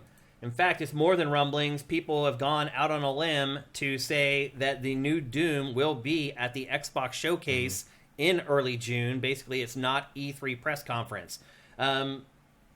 Through some of the hearings that were held during the Activision Blizzard acquisition, basically the title of the game has already been revealed. It's called Doom Year Zero. Any idea what that might mean? I'm guessing that's the... it covers the moment when the forces of hell get to Earth. That'd be my guess, too. Yeah. That's when it all starts over again, basically. After Demons, AD. Just made that up, obviously. What would you like to see in the new Doom? I would like to see it more like 2016 and less like Eternal. Yeah. Not that there's anything wrong with Eternal, it's just not my preferred way to do Doom. Do you like that whole risk-reward system where... No. You don't? That seesaw? Eternal felt too much like a weird combo system. It felt like The Club, or like what was that one combo-oriented shooter with like Bulletstorm? Bulletstorm. It felt like that, and like that. Not saying that's not a valid way to do a shooter, but I have zero interest in that. Like, I like. So if you don't remember, like you got health and ammo back from enemies depending on how you killed them. Yeah. So it was this seesaw, like, I'm out of ammo, so I need to kill this enemy. I think it was melee got you ammo, is that right? It depended on how you killed them. Yeah. I think melee got you ammo and a gun got you health or something. And that was also in 2016, but 2016 was a more straightforward Doom shooter. It was, yeah. And Eternal was more like a skill test. Oh, yeah. Oh, I watched some people play this game, Doom Eternal. It was like they were playing a different game. Oh, yeah. It was like you watch someone insane. You watch someone who really knows what they're doing playing Doom Eternal. It's like watching a ballet. It really is crazy. But it's just like, I don't really care to do that. Like, that's not what Doom is to me. And also, like, I'm not gonna spend the time it takes to get that good at this game. Like, I just want to blow shit up and run through. That's what Doom is to me. So, like, and I don't remember what the sales were like on one versus the other, so I don't know which one you'd probably be more likely to follow, as you know, in terms of planning it. But I do feel like doing the game like Doom Eternal makes the hardcore happier, but limits your general audience appeal. I agree. I think 2016 was the better game. Yeah, I would say so. I liked it more. I understand why people like Eternal better in certain players, yeah. But like, I absolutely would say 2016 is better. I liked it more. Yeah, it felt more like Doom. Yeah, Eternal felt like it pushed away from what Doom had. It felt like playing Stuntman with a Doom skin. Yeah. It was like, okay, like you want me to do all this weird shit to like play the game correctly, but to me, playing Doom correctly is killing the thing. Yeah, on a flat plane. Yeah, Doom Eternal became this acrobatic like thing where you could fly through the sky. And like you never touch the ground. Yeah, if you're playing. It's just like, what? Who played Doom and was like, you know what would help this? Devil May Cry. Yeah. It became like a character action game almost. Swanland says, I like the story and lore more in 2016. Yeah. Nolan Bozozone says Eternal underperformed. Okay. But Ashes says it sold more. So which is it? Robalist9 says, I would love to see a new Quake game with the Doom 2016 Eternal treatment. Yeah, I mean, they gotta do something with Quake. I mean, it's just Quake never really got any traction as a single-player game. It never got over the top that way. Quake, you know, if you're going to look at what defines Quake, it's Quake 3. Mm-hmm. And I feel like that's what you try to aim at. But then, like, nobody cared about that Quake Resurrection a few years ago. Yep. Yeah, I think Quake may just be DOA. I mean, does anyone care about the Strogg subplot anymore? It doesn't feel like it. No. That Quake 2 remaster is about as good as it's going to get. I mean, you can keep making games for us, middle-aged guys. Yeah, I don't know if that's a winning strategy I don't in the feel long like, run. Yeah, I don't feel like the boomer shooter thing has a lot of future. I don't either. Yeah, so it'll be interesting to see what they do with it. If they keep going further down the rabbit hole that Eternal did, or if they kind of dial it back a little bit, like 2016. I'm hoping for the latter, but we will see. It looks like we're going to learn a lot more very, very soon. I mean, it is due. We are due for a new Doom, and it could even be, Matt, like where it comes out this year. Yeah, could be. I mean, id Software hasn't done anything else. Like, this is all it should be have been working on all this Doom time. and Wolfenstein have been very conspicuous by their absence. Yeah. So we'll see, but it does, I mean, this also came from a very reliable source, this information, or I wouldn't have it in GameFace. So it does look like we're going to get a look at the new Doom in the very near future. Next up, tomorrow, people, we got a big moment tomorrow at 9 a.m. Pacific, noon Eastern. They are debuting the brand new Assassin's Creed that is now called Assassin's Creed Shadows. It was formerly called Assassin's Creed, codenamed Red. It is Assassin's Creed. It takes place in feudal Japan. As of right now, all we have is this 15-second teaser that we've run on GameFace. I can't tell you how many damn times at this point, but in the very near future, we are going to finally get a reveal of what the game actually looks and plays like. Although, actually, what they've said is that it's going to be a cinematic trailer tomorrow. So, basically, we'll get the plot, probably the main protagonist. We'll get to see who that is, and that'll probably be it. You'll get the premise of it, you'll see who the new character is, and then we'll wait patiently for a gameplay trailer in another 2 months or whatever. That'd be my guess. Are you excited? More excited in the sense that I was right that this is their November game, which means Star Wars Outlaws is probably going to stay in August. Yeah. So I get to play Star Wars sooner. Unless something happens to this in which Star Wars is going to slip to November. We may also get the release date for this too tomorrow. That's a possibility. Oh, we already saw the release date. Oh, we did? It's November 15th. Really? Yeah. Oh, I didn't see that. Yeah, I saw it. Oh, I did not. I don't remember if that was official or not, but somebody found it. It's November 15th. Oh, interesting. I didn't know that. Yeah. Oh, okay. Wow. So that also makes me feel very confident that Outlaws is coming out. Yeah. When they say it is. Outlaws is definitely coming out this year. Yeah, for sure. If something happens to Shadows, Outlaws might slide to November to be their big holiday game. Yeah. But I would say Outlaws is a lock for this year. That's awesome. I cannot wait to play that game. I also hopefully after I watch this trailer tomorrow at 9 a.m. Pacific, noon Eastern. And it'll be on Sifted, obviously. I hope that I feel the same way about this, that I can't wait to play it. Yeah, I would be. I mean, there aren't many Assassin's Creed games I'm not interested in, usually. I mean, I will say this. I was interested in Valhalla until I played 100 hours of it. Exactly. That was what I was going to say, is like, I'll be honest, Valhalla turned me off to the franchise a little bit, Matt. I'm trying to judge them all individually. Yeah. It's just, Valhalla was a weird thing. Valhalla just went on too long. It was way too long. Yeah, and I mean that in the sense of how after the base game. Right. Well, I mean also in terms of how long the game takes to play and how long they spent on it. What, 3 years? Yeah. Where no other games came out. Yep. Yeah, it was too long. If you were going to spend that much time on one of those Assassin's Creed ancient games, I would have preferred the Greece one. I agree. I think everybody would agree with that. Actually, just for the setting and because I think Cassandra is a much more compelling character than Eivor. Yeah, I agree. Honestly, so's Bayek, for that matter. Like, it's weird that not that I dislike Valhalla, but it's definitely the least of the three to me. It was just not exciting to play. No, and it's the least interesting mythology. I agree. Norse mythology is done to death, and also it's like I could just go play God of War and see a much more interesting version of this. Yeah. And that's a problem, too. It is, yeah. Whereas, like, the other eras, there weren't direct comparisons. I mean, that's the best Egyptian mythology has ever looked in a mainline game. And like I just like loading up Odyssey and seeing it. Like seeing the seashore and the I mean, I've never been to Greece, I know you have, but it's like you can almost smell that game.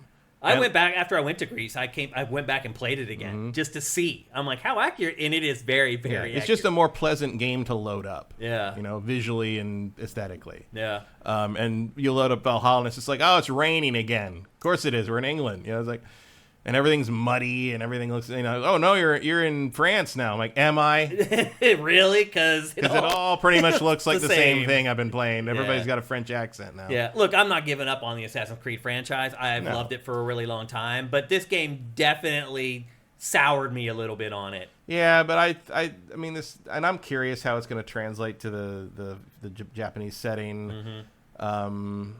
But like also kind of Rise of the Ronin sort of gave me this feeling of just like, oh, I would like to play a game like this that is a little less up its own ass in the combat system. Yeah. One thing I'm pretty much preparing myself for, though, is a lack of verticality. Because that's what we learned in Rise of the Ronin. Like, there aren't any buildings more than 3 stories high. That's one of the issues. Is you're really leaning harder into stealth than you are into the height and the verticality, which I mean, so could did be a good change of pace, sort of, but also so did Valhalla to some. Valhalla didn't, he had the towns, but there was no. One of the things that I miss about Assassin's Creed, the older Assassin's Creed stuff, is the cities, the size of the cities, the density of the populations, the blade in the crowd idea, which was one of the original ideas of the series, and Mirage kind of brought some of that back, but it was too.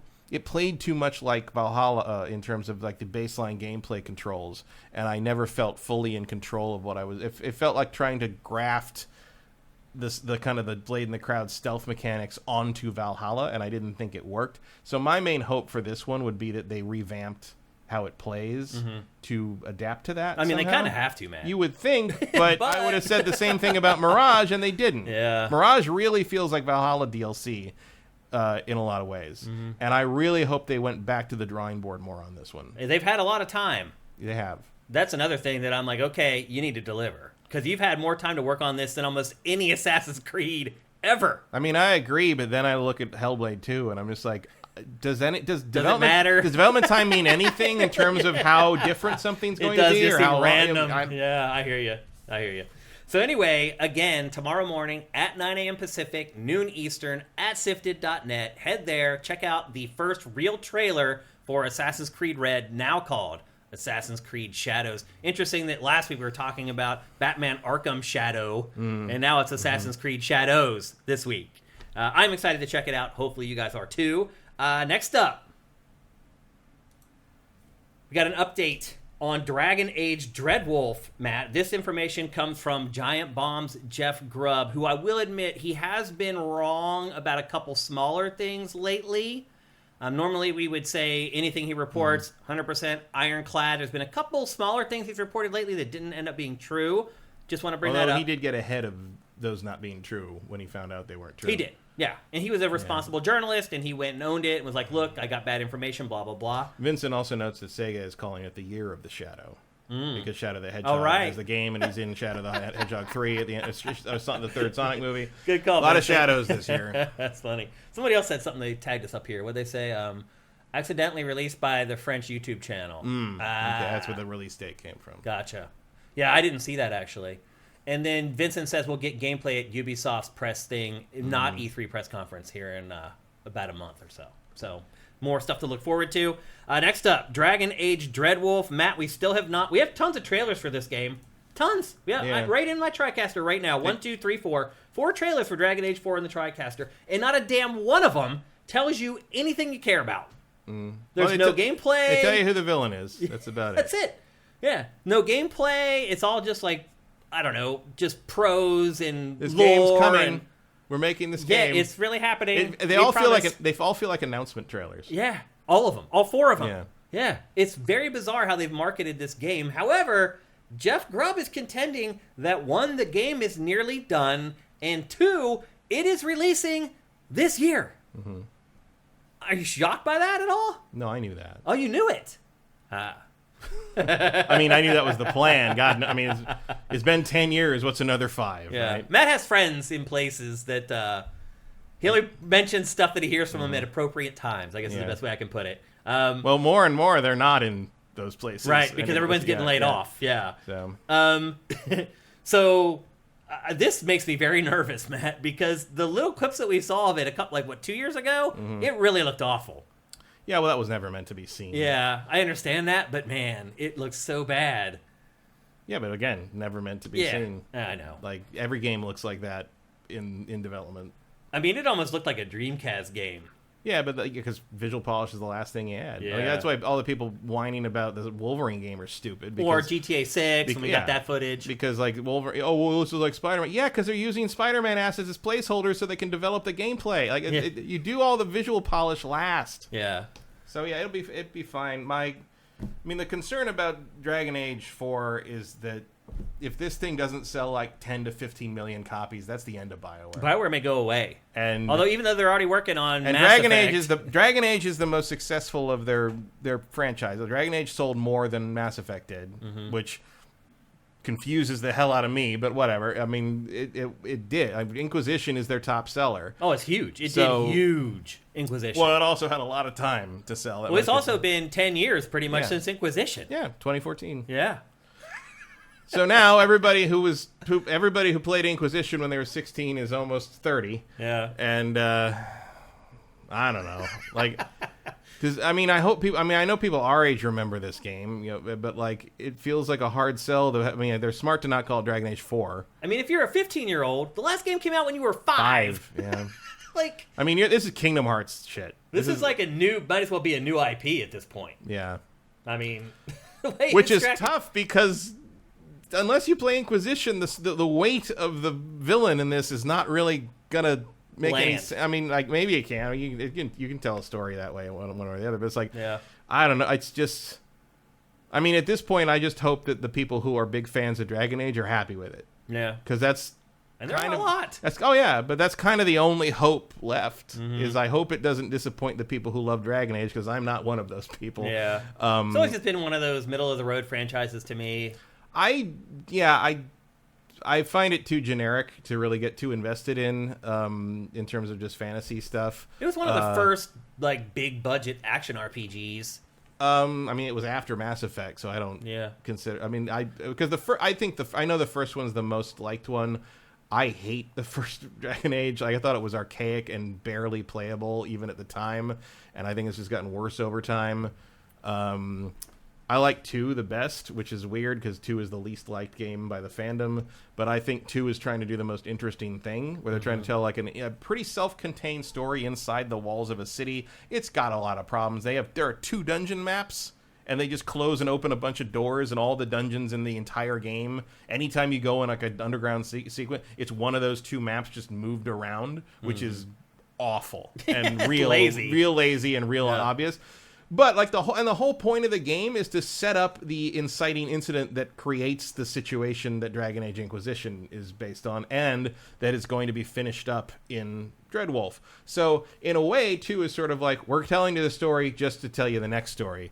But overall, I do like what it's trying to do, even though it does sort of railroad you into the conclusion one way or the other, because one way or the other, the Mage Templar War has to happen. Yeah. And then Inquisition is fine. Inquisition is like I enjoyed it. But like I played it twice, which is fine. Actually, which is what you do. I played all of them twice. Actually, I did play. I got 1,000 out of. I got all the achievements on the first 2.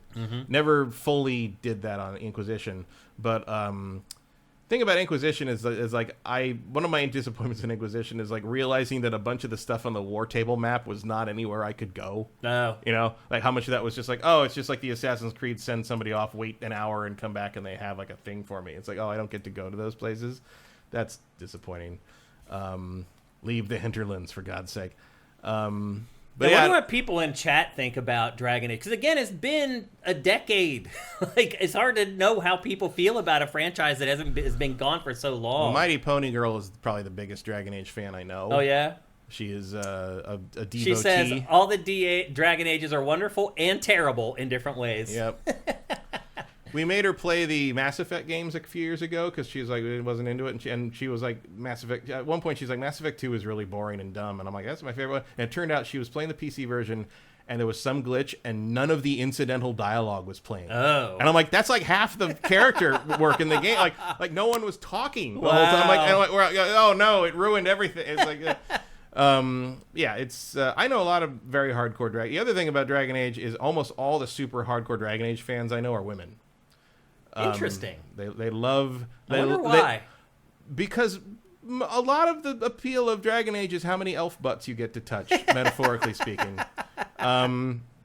There's a lot of relationship simulator appeal to it. There's like a dating simulator appeal. There's a shipping thing happening in addition to sort of the epic thing. It was very early on, even it was very free with sort of the LGBT orientations and who you could date. Oh, you're right. I forgot about that. Yeah. Iron Bull is a good example of a very non-toxic sadomasochistic partner. Like there's a lot of weirdly progressive stuff in this game about like mages throwing fireballs at demons that you maybe wouldn't expect, but people appreciate. Okay. And so that's kind of the tradition that I would think everyone's, and I hope too, they can continue in the new one. And this time, of course, everyone you're going to have a whole contingent of chuds saying it's woke, right? Even though it's the same as even it though was you're going to go back to like 10 years ago. Second one is like, bro, it's been like this since the fucking beginning. The game hasn't changed. You changed. Yeah. You became the villain. Yeah. Sorry. Yeah. Or actually, the people that you get your opinions from on YouTube turned you into the villain. Yeah. So anyway, Dragon Age Dreadwolf coming out before the end of the year, according to Jeff Grubb at Giant Bomb. I pretty much trust him on this one. He does seem to have good sources there. And I'm corroborating it. I'm putting my money on late October for that one, with a possibility of slipping to Q1. Yeah. But I think they want to release it in October, November. Okay. Next up, And remember, if you like Dragon Age or BioWare or anything, buy it, because they need to sell 10 million of these damn things. Yeah. If you want to see Mass Effect 5, or if you want to see the next, if you want to see the next Mass Effect, you better support Dragon Age. Yeah. It's kind of crazy. Next up, we were talking earlier, we were going back and forth joking with Mitch a little bit. He was saying, there's been plenty of exclusive games for PlayStation, and I said, well, we're going to talk about something in a little bit that may throw a little bit of a wrench in that position. And Square Enix announced this week that it is no longer going to do exclusives with anybody. It is like, that's it. All these exclusive deals we've been doing with PlayStation, it's done a couple with Nintendo on Switch, but most of it has been with PlayStation. Those are all done. All its games... A little late to the party, but they finally got the spirit. All its games from now on are going to be released multi-platform on day one. I agree with this decision. I agree with this decision as well. If it's going to... what I really hate about this, Matt, is that we may never see another game like Final Fantasy 16 because it sold so poorly. True. But also, I think if you let that team make a Final Fantasy, it's going to be a little more adult targeted. It's going to be have a little more of a brain in his head. So I'm not super worried about that, especially because we're going to be like 55 by the time we need to worry about that. No, you're right.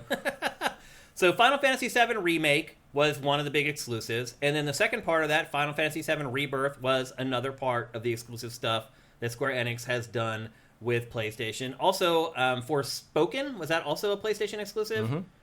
So this has been something that Square Enix has been doing with PlayStation. I mean, you can go all the way back to the PS1 era, honestly. This is something it's been doing with PlayStation 4 forever. Well, it's also kind of like part of the lesson here you would hope is like, being exclusive doesn't matter if no one gives a shit about the game. Right. And that was what I was getting at when Mitch was saying earlier about, there were these games that nobody cared about. And the reason that no one cared about them is because Square Enix is not doing it again. It is saying because of the sales of Final Fantasy 16 and Final Fantasy 7 Rebirth and Final Fantasy 7 Remake that it is no longer going to follow this program. It is now going multi-platform, equal opportunity, whatever money hats Square Enix received from PlayStation for those games apparently ended up not being worth it. Yeah, in the end, it clearly would have been mathematically better to squeeze as many people across all platforms as possible who were dumb enough to buy Forspoken on day one. Yeah. Not that I disliked Forspoken. I thought it was fine. Me too. It just didn't hit the public interest. It didn't have that special... Didn't have that spark. Yeah, it didn't, unfortunately, to catch people's eye. Although it was more than a competent game. I enjoyed my time with it. I liked it. It had a different vibe to it, too, from other Square... Especially once it started to work properly on PC. But that's another thing. It came out late on PC. And I feel like if you'd been day and date on that, you would have had a lot more sales there. And hopefully it would have run better than it did when it launched. I mean, they were still kind of getting into the groove on the PC releases at that point, so maybe you can't really blame them on that in terms of PlayStation exclusivity. Feels like everything's going this way, Matt. Yeah, I mean, I think that's the only reasonable choice. It feels like you got to put everything on everything and hope you get whatever you get. It feels like the whole theme of housekeeping in this episode is multi-platform is the way to go. Yeah. We talked about it with Helldivers and PlayStation. Now we're talking about with Square Enix and PlayStation. Or just releasing games exclusive to PlayStation is no longer a good idea. Maybe that's really the recurring theme here. Certainly seems true of game as a service, and I think, at some point, I would expect Sony would want to experiment with something, like put Naughty Dog's next game on PC the same day. Yeah. And see what happens. Yeah. And again, it's been doing this with Nintendo as well. Dragon Quest Monsters, The Dark Prince just recently came out for Switch exclusive. This we're seeing it right now. And it did not sell very well either. No, I noticed they did reassure everyone that Dragon Quest 12 is still happening. Right, yeah. Because Square Enix has canceled a bunch of projects behind the scenes that it doesn't feel confident in. So Square Enix right now is going through a reckoning, really. Everybody is except Capcom. Yeah, it really kind of feels that way. Yeah. I mean, Square Enix is having... I mean, I said it before. Whatever Square Enix's big, 800-pound gorilla of a franchise is, it doesn't exist yet. Yeah. Like, they need to create it. It's either they're going to create something new that sets the world on fire, or maybe Kingdom Hearts, who knows what that... but whatever it is not something they're putting out currently. And it's not easy to come up with one of those games. No, and you don't even know when you have it sometimes, as like Helldivers. Helldivers, perfect example of that. So, big changes coming from Square Enix, really changes that have been in the works since the PS1. Yeah, long overdue, I think. I think it took Square almost 2 generations to realize that it was not the working. PS1 era anymore. Like Square has not been... and then they sold off all their Western stuff, and so you don't even have the Tomb Raider stuff or to fill in the gaps to lean on. I'm surprised we don't have the Tomb Raider news on here today. Which Tomb Raider news? That Phoebe Waller-Bridge is doing. Oh, that just broke this morning. Yeah, this morning. Yeah, but that's a fascinating combination. Yeah, because she's very smart. Her writing is very, very good. It is good. Fleabag is excellent. And a Tomb Raider series in the style or the tone of Fleabag would be fascinating. Yeah. She's going to do something interesting with that character that a lot of people are going to hate, but it's going to be interesting. Yeah. And that's going to be on Amazon Prime whenever it's finished, but they're just starting it now. It's years away still. And then another side note about PlayStation before we move on to the next topic, they announced their new CEO overnight when they announced a lot of the financial stuff, and it's actually CEOs. So Herman Hulst and Hideki Nishino are teaming up to replace Jim Ryan. Herman Hulst. Wow. So first he's promoted to the head of PlayStation Studios, which I was surprised about. For those of you who don't know, Herman Hulst comes from Guerrilla Games. They make Killzone. Now they make Horizon Zero Dawn, Horizon Forbidden West, which are good games. Yeah, and Killzone was pretty good. But I was still surprised that he was the one named to the head of Worldwide Studios. And now he has been promoted to the ultimate job at PlayStation. He's the CEO. Are you surprised by that at all? What a meteoric rise for Herman Hulst. I don't know what to think about any of it, really. I don't know enough about him to know what he would do or what his plan would be or why they think he's right for that. Not in a skeptical, negative sense, but I don't know anything about these two guys. Now, head of studios, when I thought about it more, it made a little bit more sense because everybody is coming to Guerrilla for help with the engine. So Hideo Kojima went and worked with them for a couple months to build the engine for Death Stranding. In terms of rising stars, they're kind of all they got. Yeah. Guerrilla's the only existing team that really showed a lot of vision and forward thinking in terms of, we don't want to do Killzone anymore. We have this other idea. This other idea turned out to be really good. A successful new IP. And now we're going to work with Kojima on the Death Stranding thing with our engine. We're going to progress that tremendously. So Death Stranding is going to do stuff with that engine that we hadn't even attempted before. And then we're going to use all that what we learned to make Forbidden West one of the best sellers of anything Sony put out in the last 5 years. Yeah. And, where else do you pull, I guess? Part of me, maybe I'd be a bad company leader, but part of me would want to keep him running that studio that's doing so well for me. I don't know if that's a valid strategy in the business world, if that's how that works, really.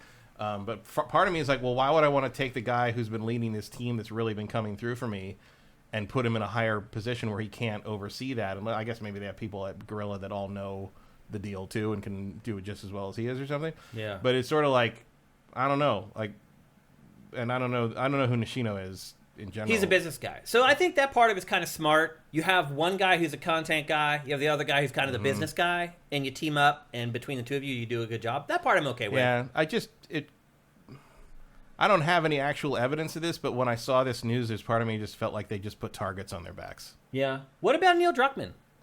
I'm wondering if Neil Druckmann is why was Herman Hulst promoted? I don't think Neil Druckmann wants that. Well, I'm just wondering if... Neil Druckmann wants to direct movies. I know. And he recently said he only has 1 or 2 more games left in him. But I do wonder if that's a little bit of a response to getting passed over for that promotion. And maybe if he had got that job, he would have stayed engaged with game development. I don't think I would bet money Neil turned it down. Really? I don't think Neil wants to do that at all. He wants to make movies. Yeah. He wants to do TV and movies. That's his love. I'm weird. 100% convinced of that. Well, it seems like it would be a new love. No, I think it's what he always wanted to do. I think he's Kojima in that way. Oh. He used games as a way to get to what he really wanted to do? 100%. Interesting. Look at what he did with games when he finally got control of Uncharted and made Last of Us. He made movies that happen to be connected by gameplay segments, but he's making movies. That's what his interest is in narrative storytelling. And look how he came alive doing that Last of Us show and did a good job directing his one episode. That one episode. Working under the wing of one of the best showrunners in the business right now. He learned a lot. Yeah. I guarantee you that's where he wants to go. Interesting. It's also a lot easier work. I'll be honest, I would feel a lot more confident if he were the head of Sony. Who's going to take that job now? I wouldn't, because I think he'd be too apathetic. I think he should go do what he wants to do. I agree with that. Yeah. But he's never said publicly that he wants to make film and TV over games. But I am also someone who wants to make film and TV over games, and I kind of feel like a game recognizes game there. Gotcha. And I see the film nerd in him in more than... Also, like, you know what? Like, one of the other things about making movies is, like, you're done with that movie in 2 years as opposed to the game you're stuck on for 5 to 7. Yeah. Like, I can understand that. He might only have one more game in him because that's going to take him half a decade, but then he has enough time in his finite lifespan left to make, like, 12 movies. Right. No, that's a good point. Yep. There's more output in film and TV for sure. And he's also a smart dude and probably realizes it's getting time to abandon ship in this industry. Interesting. That would be part of my expectation there as well. Yep. So anyway, the new leadership team is in place at PlayStation, and it's going to be a dual threat. East Demon says Naughty Dog games have always been movies. Yeah, they've always been there. Well, not always, but like once Amy Hennig came in and started doing Uncharted. Well, once it was possible to make games that were movies. Starting with Uncharted, yes, they've been very narrative focused. Yeah. To their advantage in the end, they do it very well generally. Majora Tom says, not bad for a developer that once made Shell Shock Nam 67. Yeah, I mean, True. look, a lot of game developers come from humble roots. I mean, you got to start somewhere. What's Cliff's game, like Jack Rabbit or whatever? Like, he always talks about his first game that he worked on. Oh, yeah, Jazz Jack Rabbit. Yeah. Where's that reboot? Where's that gritty reboot? I don't think that's happening. Jazz Jack Rabbit. Of War. 2125. Right, yep. And then next up in our housekeeping, I told you it's big housekeeping today. At long last, Red Dead Redemption is coming to PC. It's taken, how long has it been? A decade since it came out? Red Dead Redemption? Yeah. That was like, wasn't that 2008 or something? Yeah, it's been way more than a decade. It is finally coming to Steam and PC after all this time. I think it'll sell like crazy. Maybe. I think Rockstar will just print money with this game. It's gonna depend how well it. Well, I mean, we've seen Rockstar put out. That's a good point. It could be crap. I'll wait for the reviews on this one. That's a good point, because remember what happened with the Switch version. I'm not even talking about the Switch version. I'm talking about the definitive edition. I know. Yeah. There's several examples that we can pull from where you might want to be a little bit nervous about any Rockstar game coming to PC. But people have waited a long time for this. Like, also, we'll see how much it costs. You mean to like buy or to make? To buy? To buy. Like, if this is $50, it might not sell as well as it might otherwise. It probably will be. I don't know about that. I think you're overestimating how much people care about this. No, I'm not. I'm overestimating what Rockstar thinks it's worth. Mm-hmm. I'm not saying it'll sell at $50. I'm saying Rockstar will charge $50. Oh, yeah. We'll see how it sells. I don't think it will sell very well. But anyway, it has finally happened. Just more of a public service announcement more than anything for those of you who are PC players who've been waiting for this game to finally come to your platform of choice. And then our next to last story is Mark Hamill is returning to voice the Joker in Multiverses. Matt, what is going on with Mark Hamill voicing the Joker? Like, why didn't he voice the Joker in Suicide Squad, but he's voicing the Joker in this? He's voicing the Joker in this because Kevin Conroy is Batman in this. Okay. That's it. They're I guarantee they're you a team, that's why. Yeah, tandem. they are a Batman Joker team, and I'm sure he's basically coming out of retirement to do it because this is one of Conroy's last performances. Okay. So you think this will probably be his last performance as Joker as well? I mean, he said that several times already. I think he just loves playing a Joker. Yeah, well, because he's freaking amazing at it. Yeah. So, yeah, I think this will probably be another last performance of the Joker until next time. Okay. But next time. I'm pretty sure he's doing this specifically because it's Kevin Conroy is Batman in this, and he feels like it's his last time to play off that version of Batman. Yeah, I can understand that completely. It's a shame. Like, he should always be the Joker in everything. Yeah, I mean, it's just hard on his voice. Yeah, I can understand. I can see why it is hard on his voice. This game, by the way, Multiverses, comes out very soon. It's coming out before the end of the month here. You guys probably remember that we basically reviewed it like 2 years ago in 2022 based upon the beta that we played. Then it disappeared for a couple years, and now it's coming back. It's launching at the end of this month. So yeah, I keep getting emails about it. I'm just like, me too. They keep bombarding me, and my inbox keeps getting hammered because you were in the beta. Yep. They get your email address. We were all in the beta. Yep. And then our final story for housekeeping in this episode is we got a hint at what the next Media Molecule game is going to be. And if you remember, Media Molecule, they made Little Big Planet, they made Dreams, they generally make games that help you make games yourself. Yeah, there's a lot of creativity tools in all of their stuff. Yep, and as it turns out, they're turning away from that a little bit for their next game. We are friends with somebody who works at Media Molecule, who we just hung out with not that long ago, actually.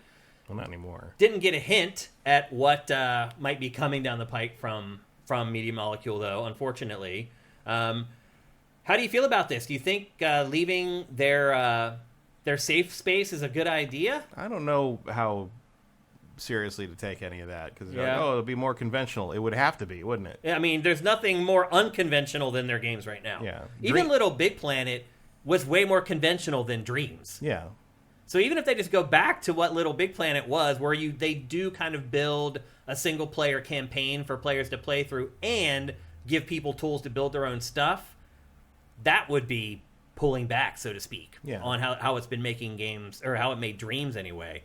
Dreams, to me, the biggest problem with it was there wasn't enough content to play as just a player, as far as like stuff that they created inside the tools. Like there was a little like mini campaign. I think it took a few hours to get through or whatever, and you had to rely on everybody else.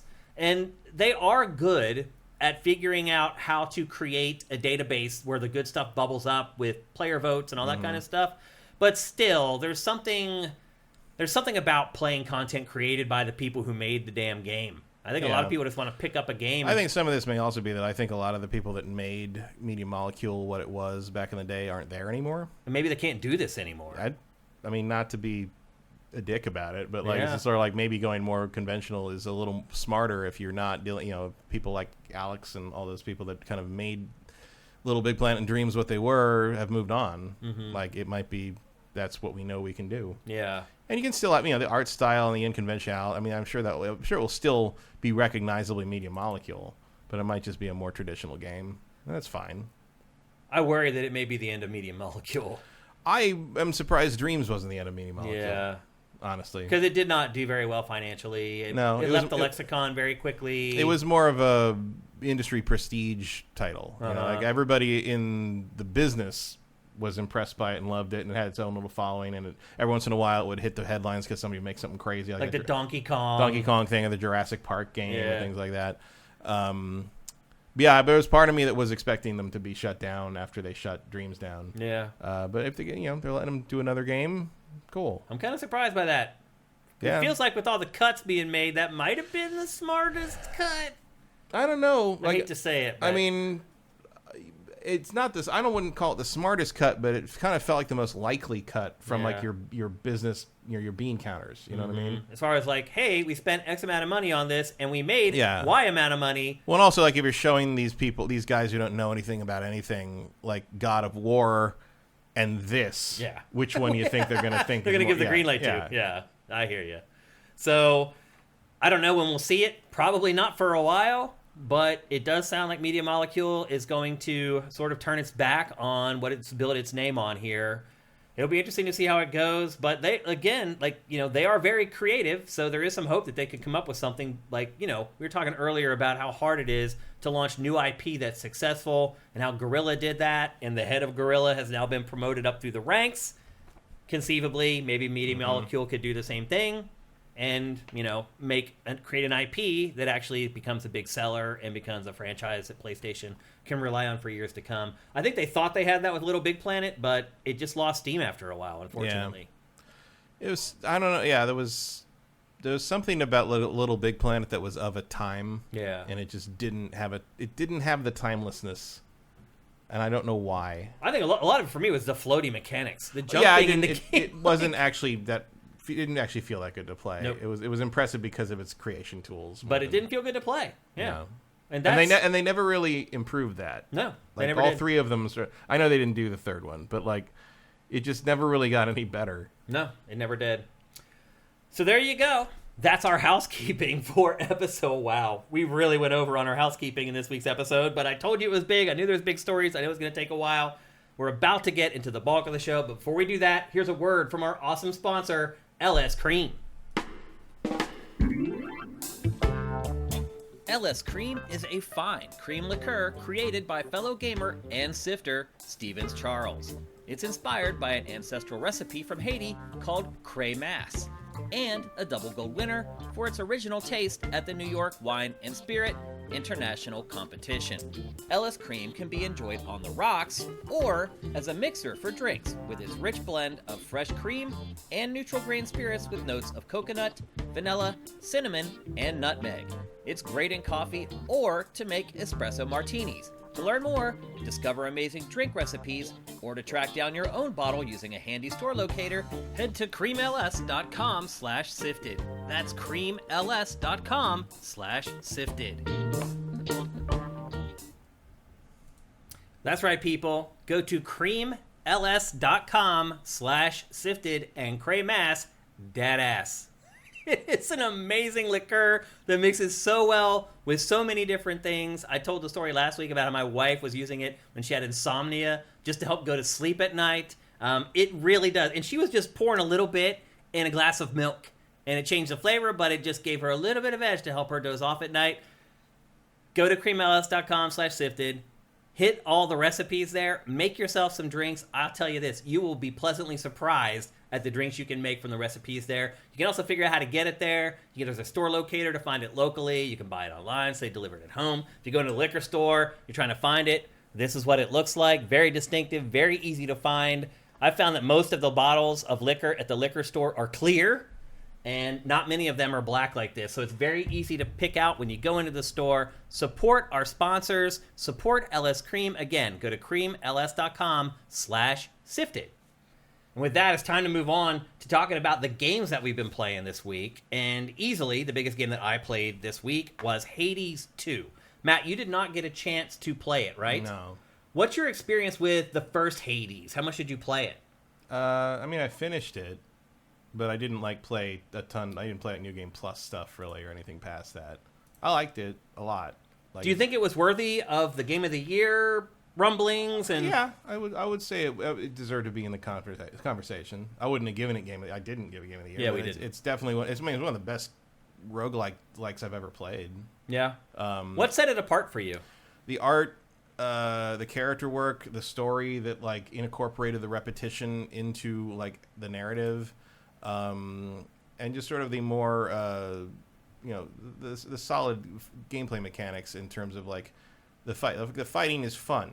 It's fun to play. It's not the fun of a lot of the roguelike games tends to be getting further, and the gameplay is sort of it's what you have to do to progress. Whereas with Hades, I had a good time playing the game, and if I progressed, even better. But if I didn't, at least I still had fun fighting stuff, and that is not true of honestly most of the games in that genre that I played. What stood apart the most for me with the first game? Binding of Isaac's maybe the only other one, and Returnal are the only ones I can think of that I enjoy playing as games in and of themselves. Oh, I hated this genre. I still hate this genre, other than Hades and Returnal. They are literally the only two games in this subgenre that I have really enjoyed. And the reason I enjoyed both of them is because you die in these games, just like you do in all roguelikes. But instead of starting all over, you go back to a base, and you spend time at this base basically powering up your character, and then you go out for another run to hopefully do it all over again, collect more resources, and you're eventually going to die. You come back, you're more powerful, you go back out again, and the idea is that every time you make it just a little bit further until you get to the point where you can basically make it through the entire game. Now, the other thing I like about this is that it saves. So it's not like you turn off your console or your PC, and I should mention, by the way, that this is only available for PC right now. The lower third says all platforms. The console versions of this are not coming for a while still. It is in PC early access on Steam right now, so you can only play it on PC, but it is eventually coming to pretty much all consoles. It is also coming to last gen, like PS4 and Xbox One. And to your point, Matt, it is a gorgeous game, but Supergiant's very smart in how they build these games. They're playable on pretty much everything. Mm-hmm. Also, this game runs like a beast. Even on my now crappy PC, this game, no hitches. It just ran like a monster. So even if you have kind of a crappy PC like I have right now, don't be afraid. You can totally jump in and play this game. Let's talk about the story. So in this game, you play as Melano. I think that's how you pronounce it. And she's a witch. She is the immortal daughter of Hades, thus the name of the game. And she's the princess of the underworld and the sister to the character that you played in the first game. Mm-hmm. And the whole objective of her quest is to triumph over the Titan of Time, which is named Kronos. I'm going to guess her name is Melanoe. Melanoe? Noe. Like Melanoe? Yeah, usually in ancient Greek stuff, you pronounce each vowel separately. You're right, actually. And it's it is Melinoe. You're probably right. So anyway, after the first game, her brother succeeded in reuniting the parents together and meeting all of his extended Olympian family and all this stuff. It was like a big family reunion at the end. In Hades 2, he's passing the torch to Melanie. And according to the mythology, as I said, it's his sister. And basically the entire game is you joining up with the Greek gods, and they aid you in your quest to stop Kronos. So, and you're seeing it right here, perfect timing with the B-roll. Periodically, you will run into other gods, and they give you power-ups, basically, that you, once you select them, you keep them. And that's what helps you become more powerful. So not only do you, after you die, do you go back to what's called, I think they're called the crossroads, which is the base in this. While you're playing and you're out in the field, you also get these power-ups. And as you saw, each god gives you 3 options, and they're all in specific classes. You can only have 1, I believe, in each class. However, if you pick a power that's in the same class as the one that you already have equipped, it buffs that power. It gives it like an X2 or whatever. So there's a lot of strategy involved with how you pick the powers that you take from the gods that help you on your quest. And obviously, you want to have a well-rounded arsenal to take on all the various enemies you encounter in the game. The game does feel randomly generated to me. I'm not 100% sure if that is the case. Do you know? I don't know. I'm sure it is fairly procedurally generated, but I don't know to the extent. Yeah. I haven't been paying a ton of attention to this game. It's kind of one of those things where I'm just like, I'm going to play this when they're done. Yeah. Like, but it is, that's the thing. This is done pretty much. Like, I played it. Not done enough for me. Okay. I'll wait until 1.0 on this. Okay. I mean, I'm playing V version 905.592 or whatever it says there on the screen, and it feels like a done game. Like, it feels polished AF, no glitches, no issues. I just kept playing. I have not finished the game. I haven't made it to the end yet, but I've played a ton of this, and it just keeps on going. So there's a lot of content there already, and it's all extremely polished with very minimal bugs. The writing, there isn't much of a story in this. In fact, you probably were watching the B-roll. You're like, wait a minute, like, every time GameFace has B-roll, you see the opening cinematic at the beginning of the B-roll that kind of lets you know what the story is. This game doesn't have one. It literally, the game just starts, there's like 3 lines of voiceover, and then where you saw the B-roll, that's where the game starts, where she just spawns in the crossroads. And then through the course of playing the game, you learn the story that Kronos has taken, I think she's taken like her grandfather or something, or Kronos is her grandfather. Kronos is her grandfather. Yeah. Kronos is the Titan that birthed all the main gods. Right, okay. And so you're basically on a quest to kill your grandfather. That's really the overarching plot. Mm-hmm. And while there aren't any cinematics really in the game, and there's mostly just talking head, like text that you follow to follow the plot or whatever, the voice acting in this is incredible. It is really, really good. Like, I don't know what it is about it that makes it stand out. It feels like all the voice actors in this have a dialect, but it's not like a dialect from Greece or something like that would relate to the game. It sounds like they're from Brooklyn or something. I don't know how to explain it. It's a very it's in the first game was like that too. It's influenced by like urban fantasy and modern stuff. There's a lot of Neil Gaiman in how they're interpreting a lot of this. It's just a more it's a more current take on things, and that generally works because mythology is very transmutable. Mm-hmm. It's true. Yep. So as I said, a big part of this game is dying, and when you die, you go back to the base called the Crossroads. And once you get there, like, it's insane all the stuff that you can do at the Crossroads. When you first start, there isn't that much stuff. But there's a cauldron in the Crossroads that you can go to, and basically there are incantations that over time, like it has a ticking clock. You have to clear X number of rooms before it will be ready for the incantations. Well, if you die, you go back to the base, the Crossroads, you go to the cauldron, and you can perform the incantations. And what it does is it unlocks new stuff in the crossroads. And that stuff is really important because a lot of it is like stuff that will level up and make your character more powerful. A lot of it also has to do with the plot. Like a lot of the gods are just hanging out in the crossroads, and you can go and talk to them, and you can give them gifts. Like if you give them nectar, like it will level them up. And eventually it gets to the point where you're like doing farming and things like that in the crossroads. It becomes crazy, all the stuff that you can do there. You earn silver as you play. You use the silver to unlock tools and weapons back at the crossroads. And one thing I will say is that you're going to want to spend your silver on weapons because we're just wired that way. Mm-hmm. However, I would recommend spending that silver on tools because the tools that you get, you take out into the field with you, and it helps you earn more silver. So it's kind of like compounding interest. So I invested in the tools very early. I started getting tons of silver, and then after I had this bounty of silver coming in, I started spending that silver on the weapons then.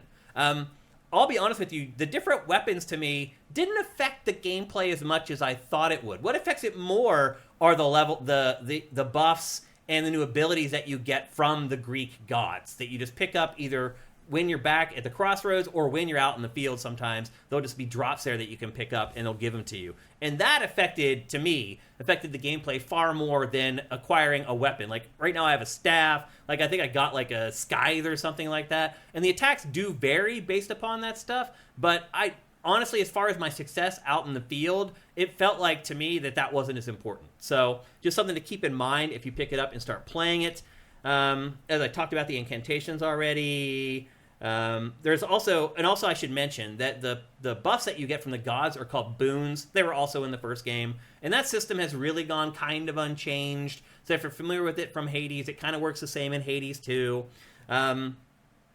There are timers on the cauldron, I said, but there's other things back at the crossroads that use the timers as well. There are chests and other things that are also on the same timer, like you have to clear X number of floors before you can get there. The other thing I would say too is that like intrinsically you want to go as far as you can with each run. You're like, oh, see how far I can make it, and she'll even say like, oh, we made it farther this time when you go into the next door or whatever, when you finally get further. And you want to do that because the game is encouraging it, but I would argue that you need to die. You need to die to go back to the crossroads, to the base, so that you can level yourself up, because it does get to a point where you're like scraping by each floor. And it's like you can maybe hang on. The first one had that too, where like you had, not only was it important to go back to do leveling up, but you like it unlocked new conversations with the different characters, and sometimes they'd give you new game mechanics to play with, and so like you weren't really fully developed as a character until you died a few times. Mm-hmm. Yep.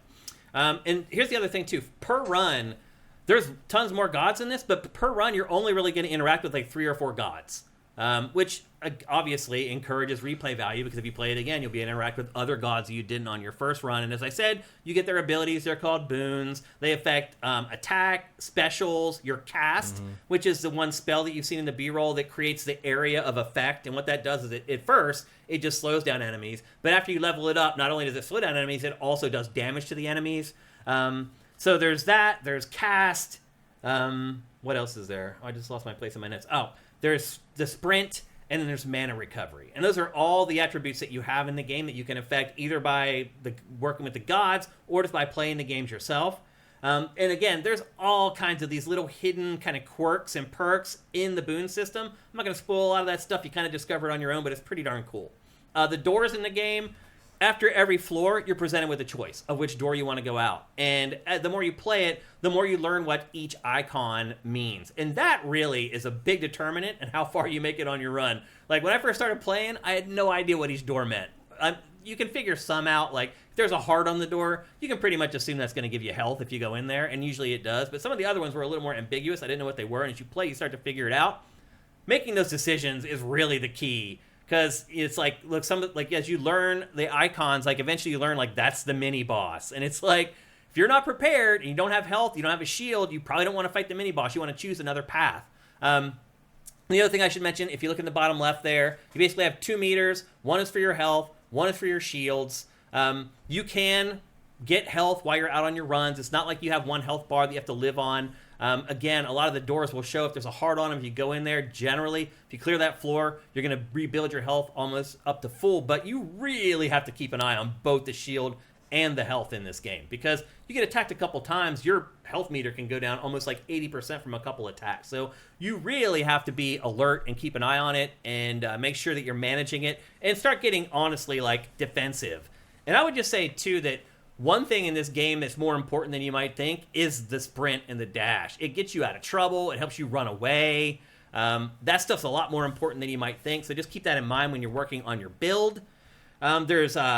You can cancel attacks. You can't dodge cancel. Once you dodge, you're locked into that dodge, but you can cancel attacks in this. And as you get further into the game and your runs start to get longer, that stuff also really matters. Also, Melanae, how do you say it? Melanae? Melanoe would be how I'd read that, especially with the umlaut over the E. Okay. Melanoe, her cast, which is that area of effect thing I was talking about, is way more powerful in this game than it was in the first game.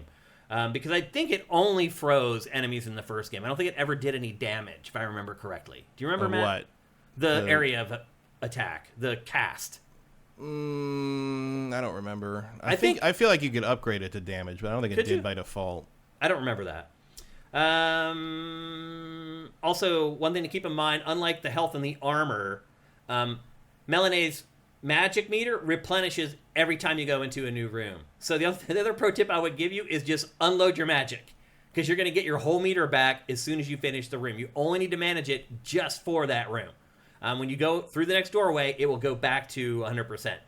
There's also environmental traps in some rooms that you can use to your advantage. There's objects that are destructible. You can manipulate the enemy, so if they're coming after you, you can make it so that they come in such a way that they get to the traps, and then you basically flip the trap when they're right next to it. You can take out a bunch of enemies at once. A lot of the game is about crowd control, learning the patterns of the enemies, how fast the enemies can move. One thing I found myself doing in this game is going into a room and not doing anything at first, and just observing. And seeing which enemies are in there, because the enemies are definitely randomly generated. It's not the same every time. So the first thing you want to do is go into a room and see what enemies are in there. Hopefully you've already faced them and you know what their patterns are. If you haven't, then you just watch them for a little bit and watch what they do. Watch what their attack patterns are. Figure out if some of them are fast. Maybe there's a mini boss in there that can jump really far and deliver an attack. A lot of it is just planning before you engage with these enemies, figuring out what they're good at, how you need to defend them, how you can attack them, what kind of attacks really do a lot of damage, all that kind of stuff. Eventually you get elemental stuff, like the first elemental I got was Frost, which I'd never wanted to replace after I got it, because if you would charge up your one attack, it would freeze enemies in place. And again, this game is all about crowd control. Oh, there's these 3 guys who are really fast that are coming this way. Oh, I'm going to drop my cast right here and freeze them while I take on this other enemy that's a little bit more slower but has a lot more hit points. So you take him out, you take him out, you take him out. Maybe by the time you finish that, the cast is ready again. Cast it again, freeze those 3 enemies again, unload on them. It's a little bit like isometric action RPGs, honestly. A lot of it is like, you don't have coolers or like timers that you have to watch. Like, you can basically just spam all your attacks as much as you want to. That's how it's a little bit different from isometric action RPGs like Diablo, but the concepts are very much the same. You have these groups of enemies, they all do different things, have different abilities. You have to learn their abilities, what their advantages are, their disadvantages are, and then manipulate them in such a way that you can take them all out and finish off the room and move on to the next room. And that's pretty much, for me, how I've survived throughout this game. And as I mentioned, like, the one thing I like about it is you can just stop and be like, oh, I'm tired, I'm going to pause right here, and you can pause the game, save it. When you open it back up, you're right back where you left off. A lot of roguelikes aren't like that. Like, if you die or you quit, you just start all over again. This is the roguelike for people who don't like roguelikes, like me. Like, I like this game, and I like Returnal, and I pretty much don't like any of the other ones, Matt. Like, they just typically don't sing for me. But I have had a blast with this game. It is only on PC right now, in early access.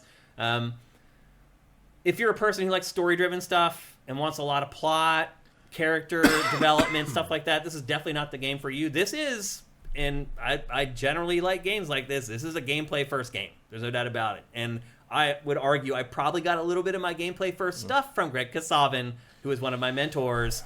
And he's one of the people making this game. Most of the fandom is around the characters in the story. Which I can totally understand. I can totally get it, because they are memorable. And the voice acting in this really brings them to life. Here's yet another thing that is in the crossroads in the base. It's this crazy card thing where you use ashes to unlock these cards, and each time you unlock one of the cards, it unlocks the ones around it. So right now, the grayed out cards, you don't know what they are, but once you select a new card, it reveals all the other cards, and this is another important thing to build it, to constructing your build. You can see here, like, each of these cards, increase your life limit, restores you by the amount added, like, max magic. These things are important, and there's tons of stuff. It almost became, Matt, overwhelming going back to the crossroads, back to the base, because there just becomes so much stuff. Like when you first start, there's just a cauldron and a couple people to talk to. You go out on your first run, you clear a few floors, you come back, then the cauldron unlocks, and you can start using the cauldron to unlock more stuff in the base, and it almost became like too much. Like there's this whole process that you go through of unlocking new weapons, and then there's a dude in there you can test the weapons on, and then you go out on your run with the stuff you got from that, and you come back, and now all of a sudden there's like a new merchant. The base is always evolving and changing and always giving you stuff that will help you build the perfect build to play it how you want to play it. I was just I was just really impressed with this game. And I will say this, it does not change that much from the first Hades. So if you did play the first Hades and you were not a huge fan of it, you're probably not going to like this game either. But I don't know anybody, never met anyone that said that, Matt. No, not common. Yeah, I mean, most people enjoy playing this game because it is. The other thing too is that like it's pretty simple. Like you have like 3 or 4 different attacks you can do, but each one of them like you can power up. Like so, you have like, let's say you have like the ability to shoot like ice arrows or whatever. You can pound the button and hit them as fast as you can, and just like chip them basically. Or you can hold that same button and you'll see it like power up. Some of the attacks, if you power them up, it'll give you like a strip of effect for the attacks. So it goes beyond what you were able to do by just tapping it. There's just all this stuff to experiment with. A lot of it you can figure out on your own, and whether it's the type of game that the way you want to play the game. I like games that let me play it the way that I want to play it instead of forcing it on me. So I don't know. I had a ton of fun with Hades 2. I recommend it. Is it a Game of the Year contender? That might be going a little bit too far for me.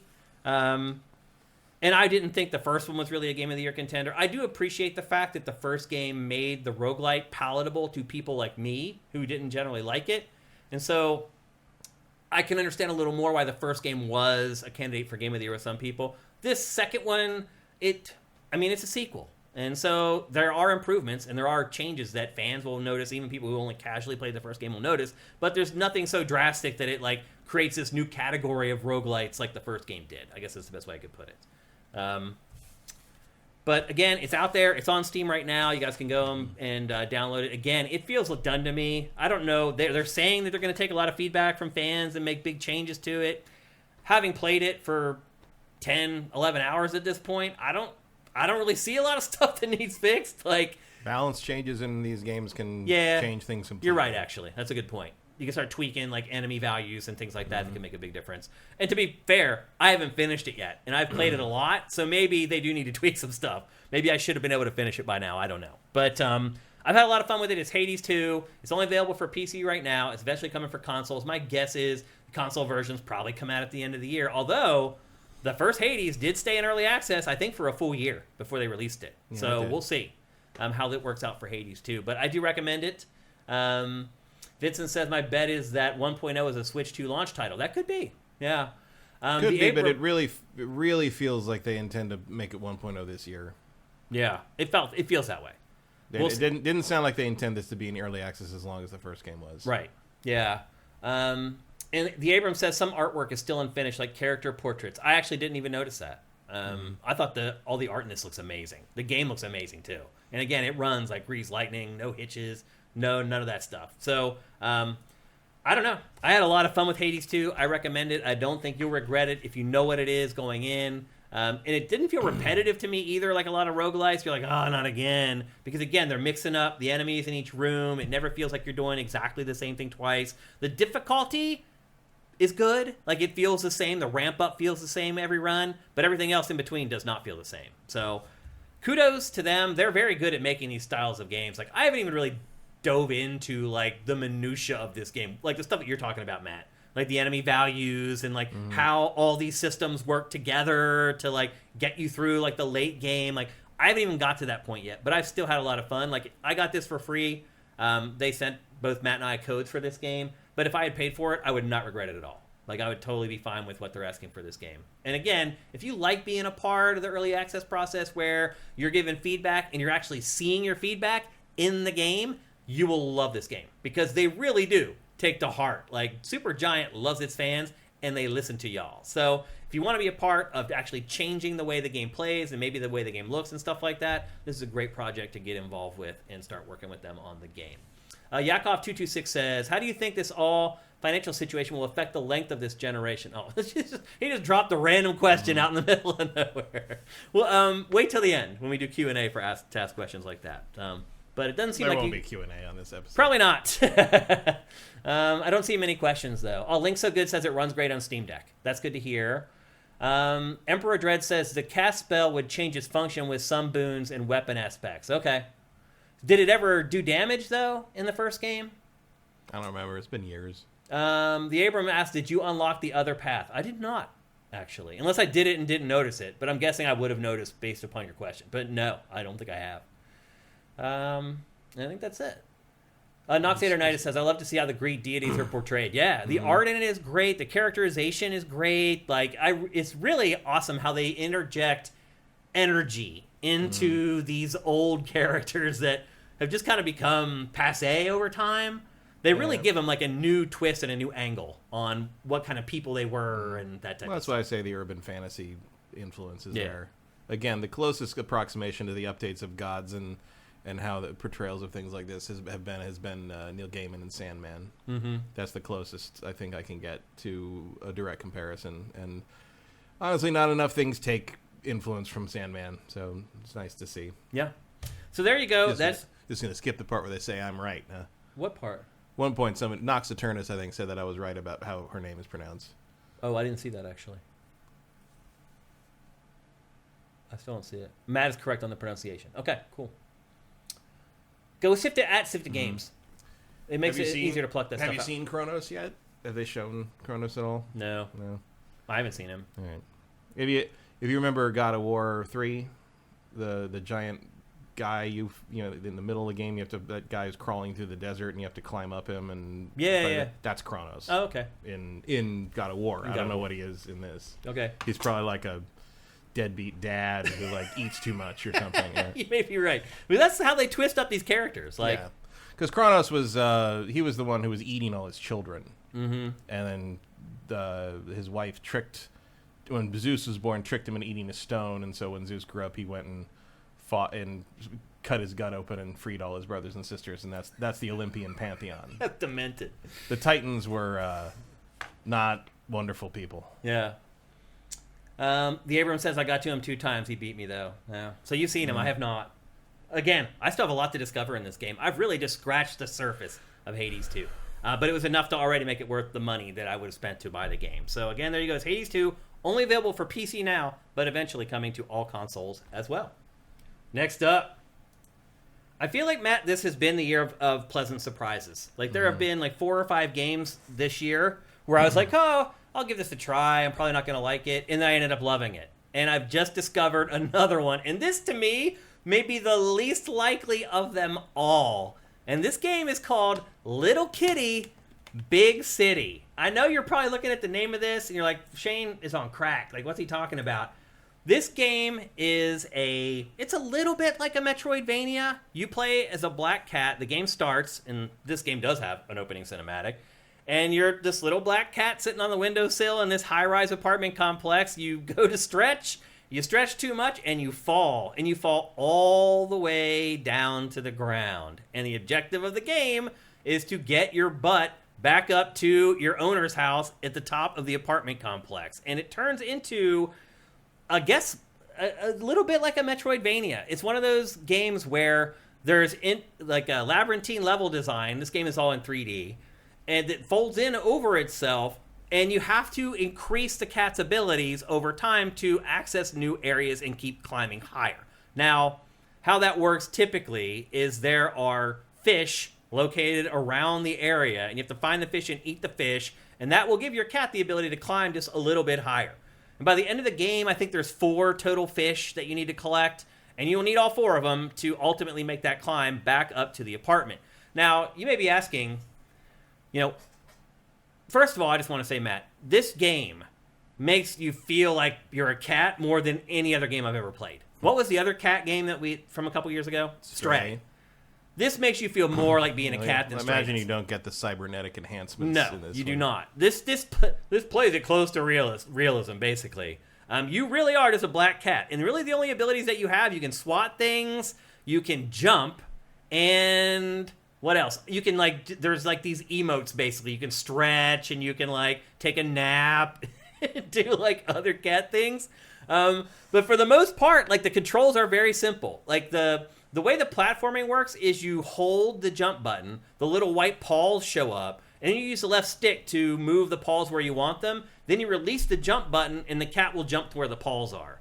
Now, again, the main objective of this game is getting back up to the top of your apartment complex. And as you can see, it takes place, I don't know if it's in Tokyo, but it appears to be that it takes place in Japan in general. It is an open world game, but the open world is very small. Even smaller than, the quote-unquote open world in Ghostwire Tokyo. It's even smaller than that. But, again, it's everything folds in over itself. So there's lots of points in this game where you're up on a little perch or whatever, and you can see a bunch of what they call shinies. And the shinies gate the game, basically. It's basically just junk that you find as a cat, and you take the junk and you sell it to different characters that you run into, and then they will give you abilities that help you make progress through the game. Another thing that you collect in this game are feathers. So eventually you're going to see me hunting birds. And I know that seems disturbing. And you do stalk them and creep up on them and then pounce on them. But when you pounce on them, they get away. But you get 1 feather. And the feathers become another gate in the game to give you access to new areas and new abilities and things like that. And that's basically how the game works. So, you can see this cat hates water. So they use water to gate it. If you step in it, it almost, shocks you and makes you jump back. There are dogs located to block off certain areas. You have to find a bone and take the bone and drop it into their bowl, and then you can access those areas. So, again, it is a lot like a Metroidvania. You can see those green vines back there behind the crow, or you can see them all the way through the level. Those are what are gated by the fish. So the more you can climb, the higher you can go up in the vines. So that's why you have to keep eating the fish, basically, to increase your climbing ability so you can get higher up in the vines and get up to new levels of the open world. And the rest of it is just walking around the world acting like a cat. You can do goofy stuff. You can, attack people's ankles and they'll fall down. There's some objectives in the game where, a character will be like, I need a cell phone. So you go and you track down a human that's carrying a cell phone, you attack their ankles, they fall down, they drop the phone, you pick up the phone and run off with it, take it to the person who needs it. You can attract birds. That person gets arrested for having a stolen cell phone later. Well, it's not, it's other animals that you're doing the work for, basically. So you can do that. You can deliver stuff to them. You can also get them to drop food. And if they drop food, you can pick it up and take it someplace and put it down on the ground, and that attracts birds. So the birds will come down and start eating the food, and then they're easier to catch and get more feathers. There's all this little stuff. There's these nap pads located throughout the whole game. The coolest thing about it is at the end, I'm like, I have one more nap pad. I can't find it. The final nap pad is the pad at home. And I got home, and I'm like, there's the final nap pad. But there aren't that many things to collect. There's the nap pads, and there's the feathers, and stuff like that. But it's not a bloated game at all. It keeps it very simple. This game, I finished it in 4 hours, 5 hours. I started it, and I was like, I'll probably play a couple hours of this, and then maybe I'll just mention it offhand on GameFace. I got completely sucked into this game and finished the game. I don't know what other people are scoring this, but I have been pleasantly surprised by Little Kitty Big City. It's just I love cats. I know you do too. And again, you feel like a cat. Obviously the people who made this game love cats just like I do and like you do. Because you can just see their love for felines in every part of this game. The cats do all the stuff in this that you want them to do. They're just, it's frisky, it's finicky, it does crazy stuff that doesn't make sense. Humans will react to them one moment, they'll be like, and they'll stop and try to pet you, and then you can nuzzle up to them. Sometimes they get mad at you and they try to run you over. Or sometimes, there's certain areas that are guarded by humans, and they're on guard. And, the other big part of this is hats. I don't know why, but they decided to make hats like the big collectible thing. Like, eventually, you get to the point where you've already spent all of the shinies that you can on stuff that's important to the game, and the rest of the shinies are just used to buy hats from, like, vending machines or whatever. And the hats actually matter sometimes. Like, there's a construction zone in here where there's, like, an angry construction guy because you've been walking through their wet concrete. If you put on the construction hat and go into the construction zone, he'll leave you alone. And so there are actual, like, gameplay tie-ins to the whole hat mechanic in this that I found was pretty clever.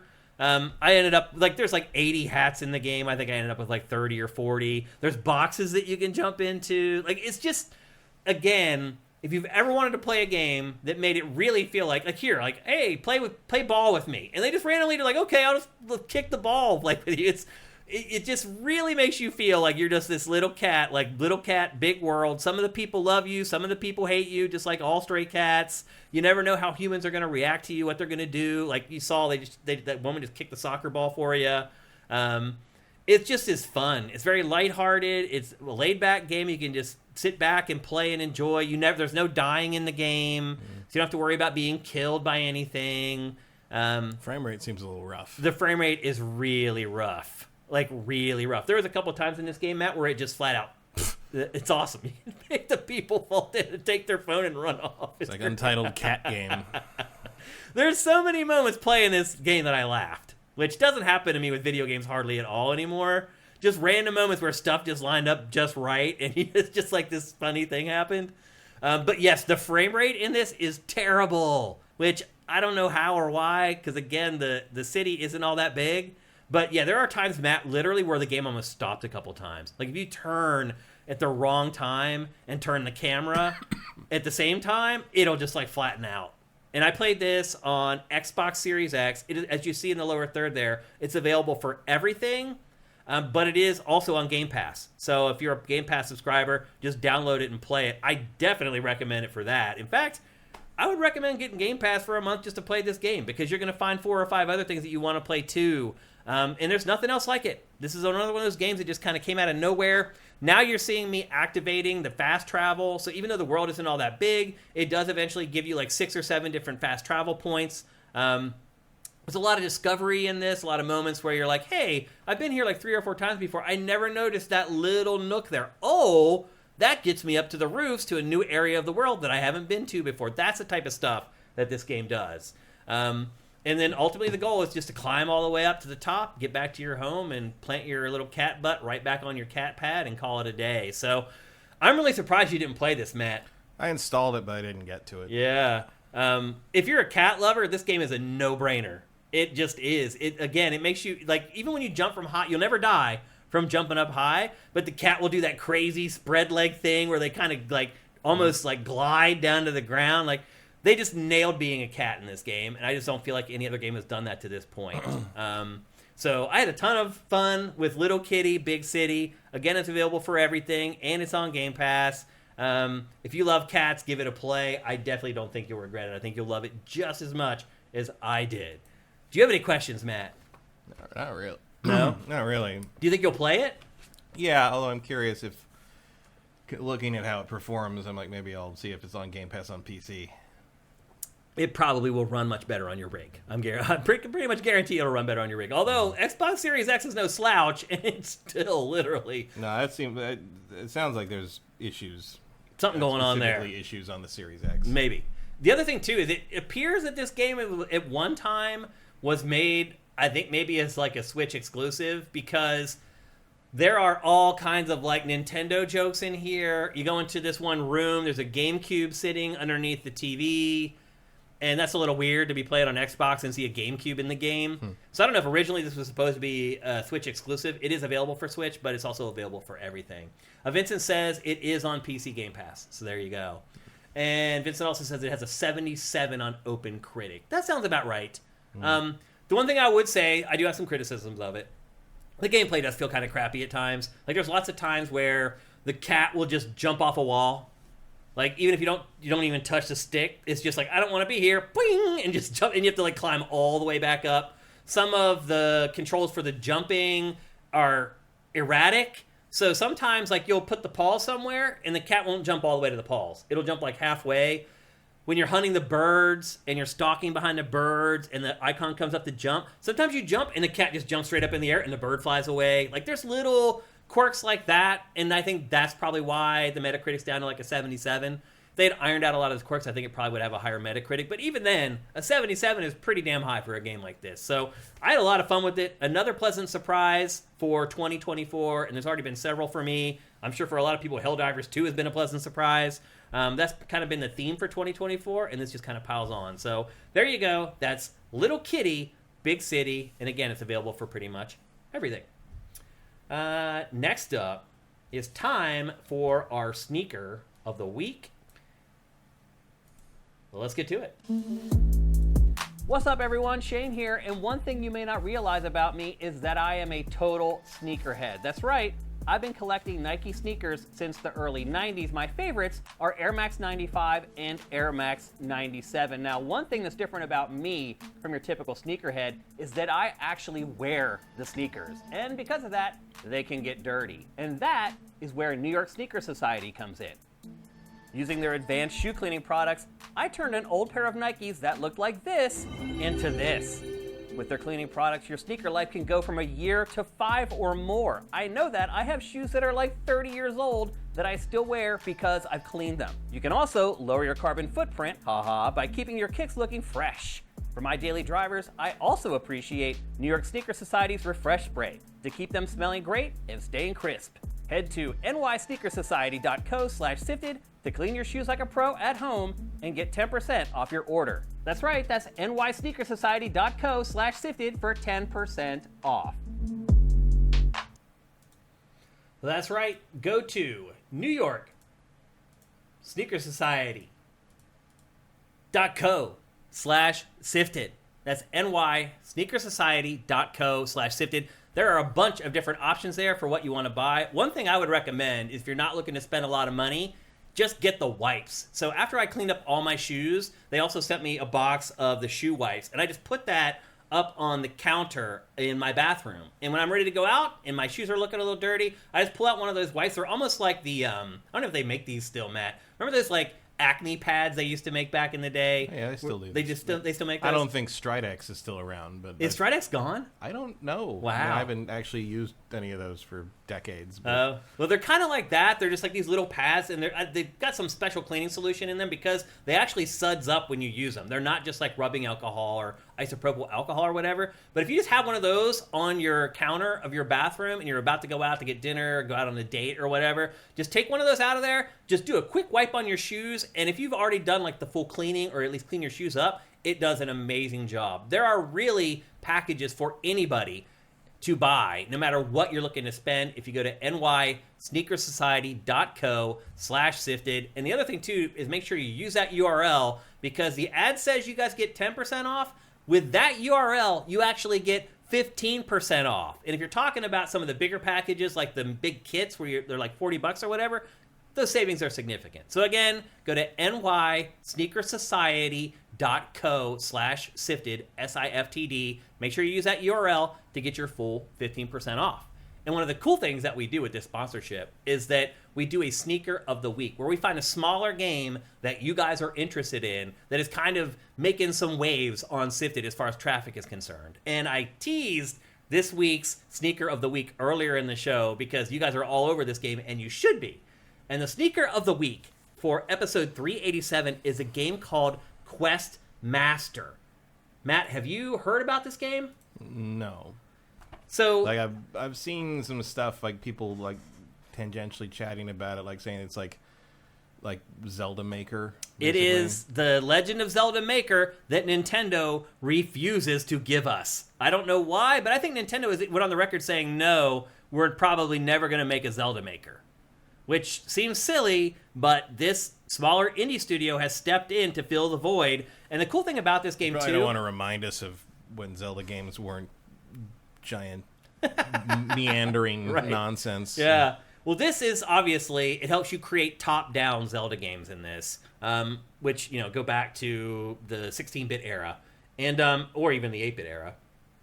And the thing about this, though, is that it's not just a game tool where you build stuff. It has a huge single-player campaign where you have a 3-person party and you play through a whole story with a campaign, and then it mixes in the world-building elements. However, if you're just interested in building your own Zelda game, you can do that too. And in fact, there's a whole interface online where you can share, people rate it. I mean, again, it really is super The Legend of Zelda Maker that Nintendo refuses to make. You can see in these clips all the tools that they give you to make games. It's pretty amazing. This game is going into early access for PC on May 29th. There's a free demo of this game on Steam right now. And one thing I will say is it is only announced for PC right now. My guess is that is going to change very quickly. I mean, releasing this for Switch is a no-brainer. And I'm guessing that's going to happen eventually. Nintendo allows it. Yeah, it might. It may not. Honestly, I think here's what I would say: Nintendo won't allow it if it knows it's making its own. Mm-hmm. If it knows it's never going to make its own Zelda creator, then I think it'll let it go. We'll see.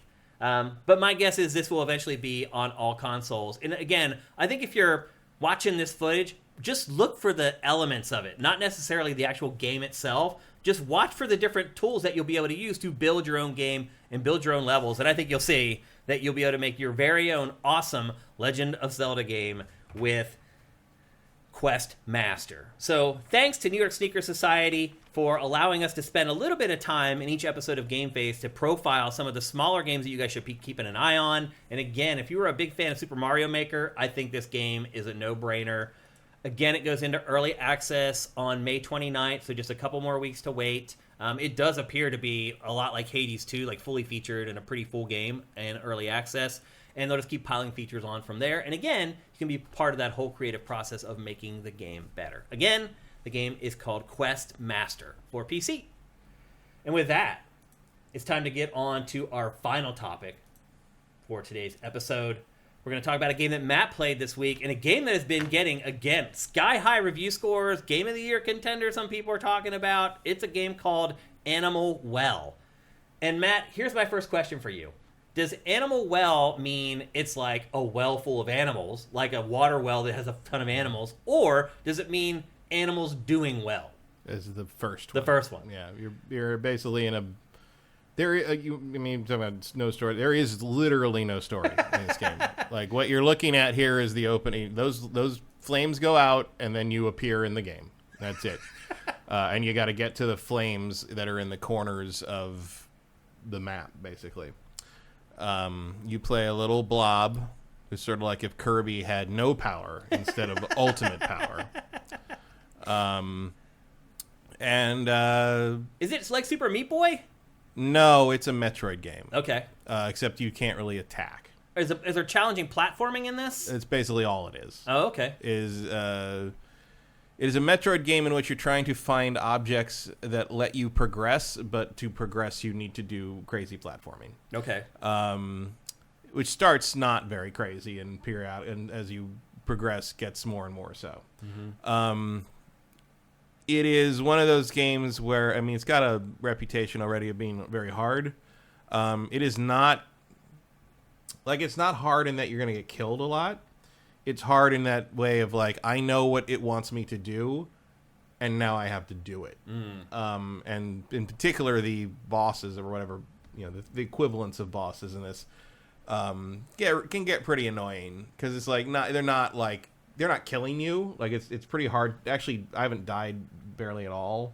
And the one time I died several times is because I didn't realize I was supposed to do something a different way that would not unleash the thing that was killing me. What's the Animal Well part? There's just a lot of animals down there. That's it. Okay. But how do they interact with the game, the animals? What's their purpose? For the most part, they're just there. Okay. And some animals will attack you. Mm-hmm. I saw a dog most prominently you'll run into dogs that chase you, shake you around when they catch you. But eventually, again, that only does 1 damage to you. If you have 4 health, you pick up fruits to replenish your health. And you can get past those pretty. Some of the details in this is pretty cool, like how the vines move. That's a cool detail. Here's the thing that matters. Oh, later. It does. There are things that won't go through the vines. Oh. that you have, and other things that will, and so you have to know where the vines are. You can use them to escape, basically. No. Oh, you can't? Like things that they'll block your escape. Oh, got you. Things you're using for traversal will get stopped by the vines. I see. So they're not just there for fun. So like here you find firecrackers. So like early on you see like there was that ghost that was in there, that one screen. Then you use the firecracker on the ghost, and the ghost disperses. And it's that kind of thing. You use the firecrackers to light up the levels too, right? Because there's like dark sections. You can, but it doesn't last. Yeah. So... but it gives you a glimpse. It gives you a glimpse, and a lot of times you can find matches that let you light candles. And say that. One thing that's interesting about this game is that changes to each area are permanent. So if you light something or open a door or leave something somewhere, it will be there forever. Little kitties like that too. Like if you left a cell phone on the ground, that cell phone laid there until you finished the game. Yeah, I was surprised by that. And that includes things where, like, you know, the kind of the traditional Metroid or Zelda thing where you're like, I'm gonna crank this thing and it's gonna slowly uncrank and lower the thing. You have to get there soon enough. Like there have been times when I did that, got through a thing, I got killed or jumped around, came around back around the loop or something. And when I came back to that room, it was still lowering down. Oh. The consistency is very impressive. That's cool. And so you'll see there those 4 things. Those are kind of the 4 like god animals or something that are related to the 4 flames you're trying to get to. Mm-hmm. What's the objective of the game? Are you trying to collect the 4 flames? Trying to get to the 4 flames, but there's actually more stuff after that I probably shouldn't tell you about. Okay. There's actually a lot more to the game than just that. It's kind of got that inscription thing where it's like, oh, you thought the game was about this, but it's really this kind of thing. You know, it's like almost, if you're going to be an indie darling, you almost have to do that. So you see there's the map. Very Metroid-ish. Early on, one of the most important objects you can get is the stamp, which lets you mark the map for things. And at some point, you'll see in here, maybe or maybe not, that so one of the big gating things in the game are eggs. The secret egg. You saw them find a secret egg in the second screen there. Yeah. So there's a room, like, is actually marked with an egg on the map, and the more eggs you collect, they all appear there on these little shelves, and you get a certain number, and it opens doors in there, and that's sort of your gating mechanism. So you're kind of looking for these secret eggs everywhere, and some of them are pretty hard to get to. Some of them are you know, usually it's pretty obvious where something is, like you see the closed doors, and you kind of can tell what things are.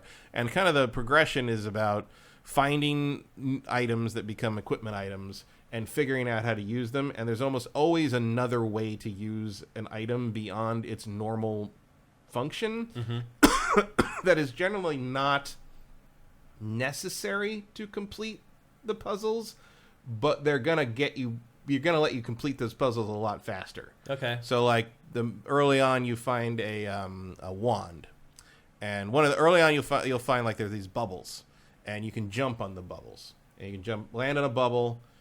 And a lot of times you'd expect you land on a bubble, that bubble's going to pop, right? And it does pop when you jump off it, but it doesn't pop until you jump off it. Oh, interesting. But it does lower as it goes down because you're heavy. Yeah. Or unless you're in an updraft, which will blow it up. So there's things where you got to hop across these bubbles and stuff. When you get the wand creates a bubble. Oh. So all of a sudden you can create a bubble to jump on. Your own platform. So I got okay, so now I can get up here. That makes sense. But very quickly you learn, if you're experimenting, it only makes one bubble at a time, and when you do it again, the bubble that was already in existence disappears. Pops. Here's the thing. If you jump off the bubble, immediately hit the wand while you're on your way up, you can jump onto the next bubble. I hate games and you like can get all the way. Now, you never need to do that to actually succeed in the platforming challenges, but if you can do it, you can cut out whole screens of the game. I see that. Because you don't have to worry about manipulating all the platforms. And like that, one of those, that's the egg room there. So that's where you gather all your eggs, and those doors on the other side will open as you get more and more eggs. Mm-hmm. And that's kind of one of your key ways of, there's stuff back there that's important. So it's that kind of thing. There's a frisbee you get, which is like a disc, and that's how you get, that's how you distract the dogs. You can flip switches with it too, right? You can flip switches with it. The other thing is you can ride it. You can ride it. You can jump on it. And you just spin on it. And it's like a platform. Yeah, you can't control it. And if it hits something that destroys that, it won't go through vines. Right. But if it hits something, you'll fall. And if you jump off it, it just disappears. But that's a way to traverse too. So like interesting. And as far as I've found, I've never needed to do that. But it's been something. You get an achievement for doing it. Mm-hmm. But like, it's just something you can use. Oh, there's the disc. Yeah. I don't recommend that. Recommend what? Taking that disc. Yeah. So what's up with the ghosts? That's I don't know. You haven't figured out is it a mystery in the game that you're trying to figure out? I guess. I mean, I don't know if there's any actual story to speak of. Oh, really? There's just a random cat ghost just appears. Yeah, well, there's a statue of that ghost earlier on, so in that room with the 4 statues. Yeah. So I think there's sort of some kind of guardians or something. But there is a way to get that disc without unleashing that ghost. Oh, so. Is there are there a lot of chase sequences in this game? No. No? I mean, not unless you fuck up. Oh, okay. It felt like there were, like watching some of the As far as I can tell, there is no way to get away from that cat ghost. Oh, really? Like, I had to put the disc back. Oh. So basically they're teaching you, like, there's another way to get this disc. Yeah, you don't have a lot of offensive options. Like, you can throw the frisbee, but it doesn't, as far as I've seen, it doesn't really hurt anything. Mm-hmm. It can distract the dogs because they see a frisbee and they're not going to attack you. You can get past them. Yeah. But you also just jump over them. Like, the dogs are not super dangerous. You know, so it kind of they only depends. take 1 health, so. Yeah, well, also, you don't get hurt by touching them. So you can kind of run past them as long as they don't realize you're there. Before. They're a little slow in the uptake. Okay. They're dogs. So they only hurt you if they snatch but you never know. Like, sometimes, you saw there, like, they're trying to get in the little crevices and they can't get in there. Some dogs can climb in the holes with you, and then you're like, oh, shit. Like, well, I saw some footage where, like, a bird's head went down into, like, the maze underneath it, and his head was, like, going through the maze or whatever. Yeah, there's some weird stuff. There's some trippy stuff in this game. Just watching the trailers, like, some of the stuff that's, and I'll run it now, some of the stuff in the trailer, I was like, what the hell is going on here? I'm like, I can't wait to talk to Matt about this game. It just seems very bizarre. But the other thing I would say, Matt, is it feels like the game looks very samey. Yeah, you're not really dealing with a lot of environment shifts. Yeah. It all kind of looked the same. Very cool parts of it. So the thing on this game is, like, it's not really a game that I've only played for, like, a couple hours. And it's not really a game that you play for huge stretches of time, because pretty quickly, most of the time, you'll play for a while, and you'll come up on a bunch of dead ends, and you won't really know what you need to do, because it's a lot of puzzle solving. Yeah. You don't really need to know what you need to do, or you will know what you need to do, and you're just not in the frame of mind to do that platforming challenge properly right now. And you come back to it and kind of... You spending a lot of time looking at the map in this game? Yeah, the map is very important. You come back and basically, like, bang your head against the things you haven't figured out yet, and eventually you make a breakthrough, and then you play a little more, and as I start... It's not a game that works well for a deadline. Yeah. I'll tell you that. It's more of a nice thing to have around and sort of, like, dip into it when you want to. Mm-hmm. And there is more to do after the credits roll. You know, it's not over when you think it's over. You know, don't look things up about it if you can help it, because you'll spoil sort of the different things that happen in it. Because there is more to it than just what you see. But I can't really spoil that. And I'm not done with it by any stretch of the imagination. But, like, yeah, and it's like, I mean, look, I don't understand why this has a 9.2 on Metacritic. Like, it's really crazy. I mean, I don't dislike it. It's fun, but it's like, it's very twee, and it's very indie, and it's very... There's a super Meat Boy feel to the control of the character. That's what I asked about it at first, yeah. Which I don't particularly like very much. Yeah. That kind of a little fast, jumps a little further than you want him to. Yeah, kind of you're just controlling a ball, basically. Yeah. And it's fine. It's not really my like, it won't be on my Game of the Year shortlist. It's just sort of, it's like that clever thing. It's like that clever indie thing where it's like, oh, it's like Inscription, or it doesn't feel that clever to me though. Like, it is once you sort of get into how they're sort of messing with how the things work. When I realized how the wand worked, I was like, oh, that's clever. Yeah. Like, the fact that almost everything you find has another use that you have to figure out by experimenting with it is pretty cool. Yeah. The twists later on as you get into more of, like, opening more of the egg doors and finding the flames, as you're like, oh, okay, I see what you're doing. Kind of like that Inscription thing where you're like, this isn't what I thought it was originally. Yeah. But I can't tell anybody about it because no one else has played. Like, it's worth experiencing. How much did it cost? I think it's 22. Okay, on, like, that seems about right. On a launch, I think it's like normally 25. I think it's like a launch week. Yeah, like discount on Steam. Mm-hmm.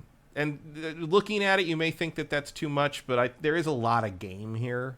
The question is sort of like, do you want to play that much of it? You know what I mean? You're right.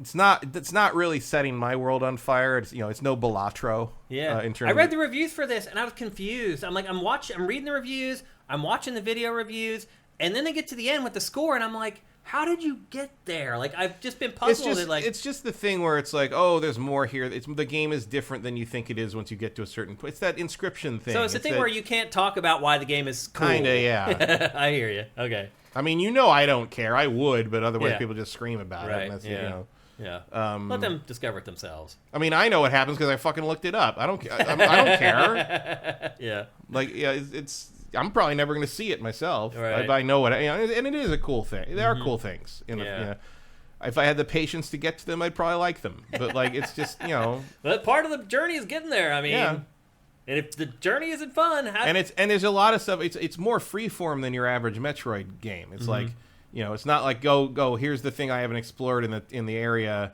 here, so I go further along here and I'll figure out what I need to do, or I'll beat this place. It's not that straightforward. It's like there's a bunch of different directions, places you can go at any given moment in the game, and you got to figure out what you need to do or find to then open what you need to do or find. And sometimes, I mean, actually the most tedious part was like at one point I'd gone pretty much everywhere I could go early on, and the only place I had left to go was one of the, like, open a door in the egg room, but I'd only found 5 eggs, and I needed 8 eggs to open it. So I just had to go find 3 secret eggs I didn't see before, and I was just like, you know what? I'm just gonna look those up. I don't care. I'm not digging around through this whole area. I've been getting that way with a couple things anymore. I'm just like, it's just not worth the hassle anymore. Like, the payoff's not gonna be worth it. I've played too many games. I know. Like, you just start to figure it out after so many years of playing games. So this is available for PC, PS5, and Switch, I believe. Yeah, I think so. Yeah. And would you recommend it at that price? It's for a very particular player. I mean, I think someone who is going to be into this is going to know it when they see it. Yeah. You know what I mean? Watching that B-roll, because I already saw early on there was the hype about, like, oh, this is one of the new things, hot new thing, Animal Well's coming next week, and I looked it up on Steam to keep an eye on it. I'm like, what? I turned into Jason Bateman in Arrested Development. Her? Yeah. I felt that way reading and watching the reviews. I was like, really? Okay. And I kind of get it, but it's like, you've played it, I haven't, so I'll trust you. It's sort of that thing with, like, Little Kitty Big City, where it's like, okay, this is a pleasant surprise and there's some cool stuff in here. Not everything works. But like reading some of these reviews versus like IGN's review is just like a flawless masterwork of puzzle design and platforming genius, and I'm just like, where am I just completely out of the loop on this now? I mean, it's fine, but it doesn't it doesn't set my world on fire in any way, shape, or form. I'll be honest with you, I felt that way about Super Meat Boy. Yeah, I was like, it's a hard platformer. Okay. I didn't understand what the big dust up was about that game either. So, and I would say Super Meat Boy has stronger mechanics than this. I've missed a lot of platforms, and I don't think it does. It does that thing at in platformers. You have that thing where like you give the player a little leeway when they jump off, they go off the edge of something, that they can still sort of jump in midair a little bit. It's sort of how Insomniac considers that to be the key to making a platformer feel good. Yeah, and I think they're probably right about this. This game doesn't really have that, and there's a lot of times where I'd fall. And the falling doesn't, like, failing the platforming doesn't generally matter. It's not like Super Meat Boy where it's lethal. Like, generally you're going to fall in water, and falling in water doesn't hurt you. Yeah. Eventually there are spikes, and there are places where, like, you're going to lose a life point, and you got to be more careful. But those are very obvious, and they, obviously later in the game they might get super hard. But so far it's been, like, relatively forgiving, and, like, the difficulty has been executing, not surviving. Okay.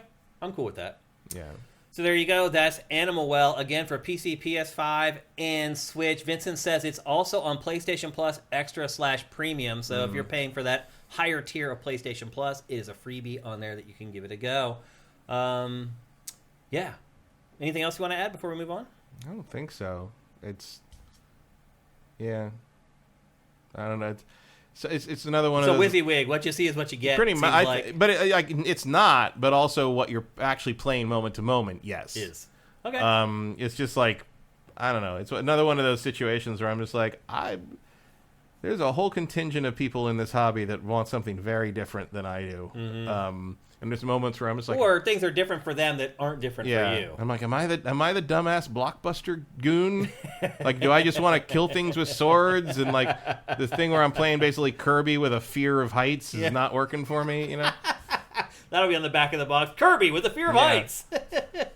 And it'll burn it on a CDR. Anyway. But then I'm like, no, because like one of my favorite games of the year is Balatro, and that's not a hack and slash weirdo game. Like, no, definitely not you. Definitely not you. There you go. That is Animal Well. And now it's time for...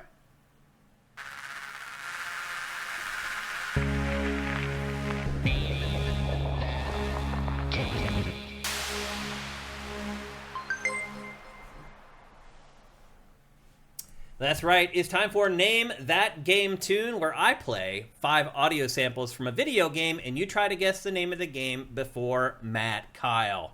Good luck, by the way. Couple things before so far it hasn't been a problem. No, you're right. Yeah, they're actually really good at this. You guys are amazing at this. I do want to mention a couple things before we get going. So, first of all, this segment has been and is sponsored by SoundWizardry.com. They create amazing audio for amazing video games. If you're developing games and you need an audio team to jump on it, they can do it. They have worked on several Game of the Year candidates just last year. But I do want to share a special message today, and that is that next week's episode of GameFace will be the last episode that has Name That Game Tune. Because unfortunately, because Sound Wizardry lost a huge contract due to layoffs, they are no longer going to be able to sponsor GameFace going forward. So, first thing I wanted to say is thank you to SoundWizardry.com. They have been an amazing sponsor. I tossed crazy ideas to them about how we could do the sponsorship, and they were down with pretty much any idea that I came up with. That's how we ended up with Name That Game Tune. And they are just incredible people. Like, it just sucks that they were affected by these crazy, and in their case, they had a nut job, completely just cancel a project that they had a contract for. Tons of people lost their jobs because of this asshole. And that happened with SoundWizardry.com. And so they have an opening right now. They need work. They're ready to do work. So if you are a developer or a publisher looking for someone to do amazing audio on your game, or honestly, on anything that you're working on, go to SoundWizardry.com. But unfortunately, next week will be the last episode for Name That Game Tune. Now, I'm bringing this up, one, because I want to thank Sound Wizardry because they've been amazing and they're awesome people. But two, because in the last episode of Name That Game Tune next week, there is a big prize. And actually, the prize isn't even coming from Sound Wizardry. It's coming from a sifter. Next week's prize will be a game that you guys will all want to win. I promise you that. So if you're watching the archive of this show, you're not on the stream, try to be on the stream next week because there is a big prize coming for the last episode of Name That Game Tune. And again, I just want to thank Glenn and everybody at Sound Wizardry. They've been amazing. And I really hope that somebody watching this or listening to this are like, you know what? We do have a gig and we do need people and you want to work with amazing people. Hire SoundWizardry.com and then maybe they can come back and sponsor this again and we can keep doing it. The other thing I want to say too is like, so this is ending, so to speak. We can keep doing the audio version of it, although I feel a little weird doing it without Sound Wizardry sponsoring it. I'll just be honest with you. Like, this is a thing that we worked on together and we came up with together, and so I would like to only do it if they're going to sponsor it. But if you guys really like the audio version more than the screenshot version, I will consider keep doing Name That Game Tune instead of just Name That Game. Give us feedback in the chat right now. You can do it. You can do it on the archive, on Sifted, on YouTube, or whatever. Let us know how you feel about it. And as always, I listen to you guys, and I take your opinions into account when I make any decision about anything we do. So again, I just want to thank Sound Wizardry. I thank all our sponsors, LS Cream, New York Sneaker Society, Sound Wizardry. We actually have a new sponsor lined up that's going to come in here pretty soon. Right now we're having problems because the hack is still just killing us. Like, you guys probably have realized, our donation portal still hasn't come back up online. And we use that for our sponsors to pay, and you guys donate and tip us there, and we've lost so much money because of this hack. It is insane. And so that's a big problem. We're trying to get that portal back up, and anyway, it's just, this hack has been a disaster. I know I don't talk about it anymore because I got tired of talking about it. It hasn't gone away. Like, we're not being hacked. We just can't fix the problem. It was supposed to be fixed before the end of March. We're in mid-May. It's still not fixed. So I'm desperate here. I'll be honest with you. I'm really kind of reaching the end of my rope with this stuff. But anyway, you let us know how you feel about doing Name That Game Tune, if you want to keep doing it this way, or if you're like me and you want to press what for respects? F. Press F. If you want to press F for respect for Sound Wizardry and we go back to the screenshot version, I'm totally cool with that too. But again, I just want to say thank you, Sound Wizardry. You guys have been amazing. I really hope you guys can come back. I really feel like this was a great sponsorship that worked well for both sides, and I hope we can continue. But anyway, don't forget about that prize for next week's episode. With that, it's time to get on with Name That Game. A couple things before we get going. If you've won this calendar year, do not play. You can only win once per calendar year. Number 2, the chat goes into slow mode when we start, meaning you can only send one chat message every 60 seconds. So do not spam the chat. You will lose. I can pretty much guarantee it.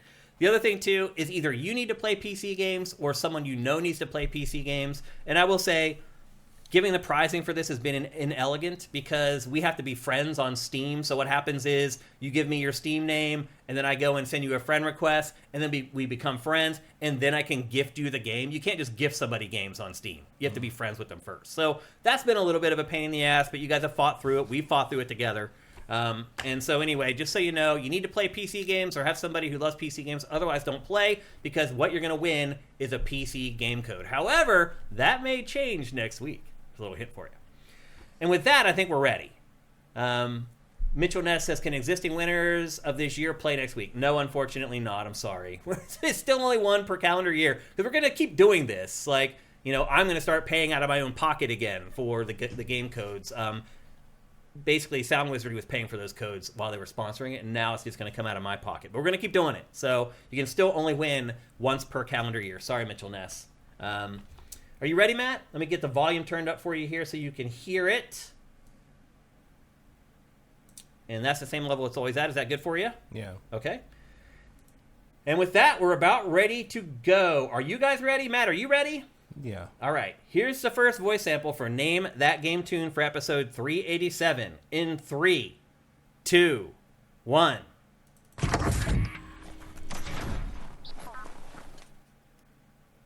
Helldivers 2, no, Fruit Eater. Jet Force Gemini. Not Jet Force Gemini. Not whatever that was from Eric Cartman. Is that Pac-Man? That kind of looks like Pac-Man. Is that supposed to be Pac-Man? Starfield, no. Star Wars Jedi Survivor. No.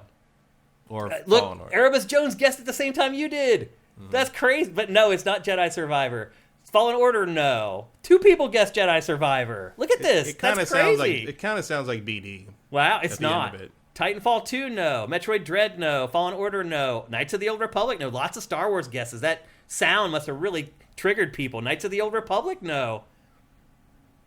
That sound definitely triggered people to Star Wars. Apex Legends, no. Star Wars Battlefront, no. That's the Pac-Man from Pac-Man 2, the weird adventure game. Oh, he's talking about that emoji that came up, or that icon. Ratchet and Clank 1, no.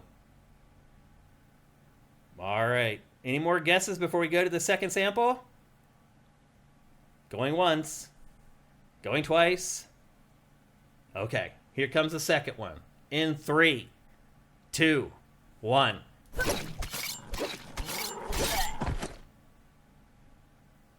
Outriders, no. From Cantano.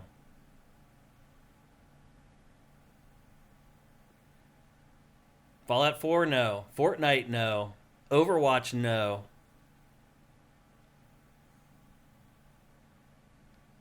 Baldur's Gate 3, no. I think the next one will give it away. We'll see. Any more guesses? I know you guys are being careful because you don't want to guess wrong. And then Dishonored, no. High on Life, no. Good guess, though. Never would have guessed someone would guess that one. Apex Legends, no. Fable 3, no. Outer Wilds, no. Killzone Shadowfall, no. Borderlands, no. Golden Axe, no. Wow.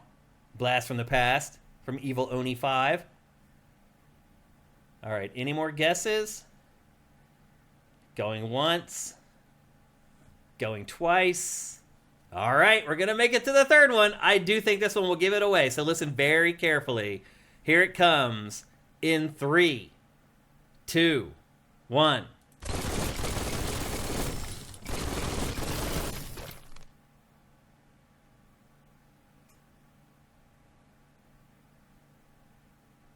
Eric Cartman, if you think you know it, why don't you send us a DM with the name of the game if you think you know it?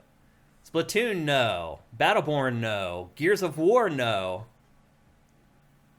I'm surprised someone didn't get it. Splatoon 3, no. FIFA 99, nope. StarCraft, no. Dragon Age Inquisition, that would be pretty clever of me, wouldn't it? But it's wrong. And they're finally Emperor Dread with the Body Harvest. Someday, buddy. Someday you will win with Body Harvest, I promise you. Or somebody else will get it before you. Oddworld Stranger's Wrath? Nope. Call of Duty Advanced Warfare, no. Mercs, no. Starfield, no. MDK2, no. Lots of great guesses. Pow World, no. Wow. I thought you guys would get it with that one. I guess not. I know, but I'd rather win the big prize next week. No, Cartmenes, you can send us a DM. I just want to see if you actually really know it. Don't put it in the chat, because it'll give it away. The Division, no. Okay, any other guesses? Going once. Halo Reach, no. Good guess. Going once. Going Red Dead Redemption 2, nope. Some stragglers coming in here. Haze, no. Wow. Link's so good pulling out the haze. Nope, sorry. I guess it does kind of sound like one of the Warthog turrets. A little bit, yeah. Halo Infinite, no. Right on cue. So many Halos. All right, you guys didn't get it from that. I'm surprised. I really thought you would, Tetris. All right, here's the fourth one. In 3, 2, Resistance Fall of Man, no. In 3, 2, 1. We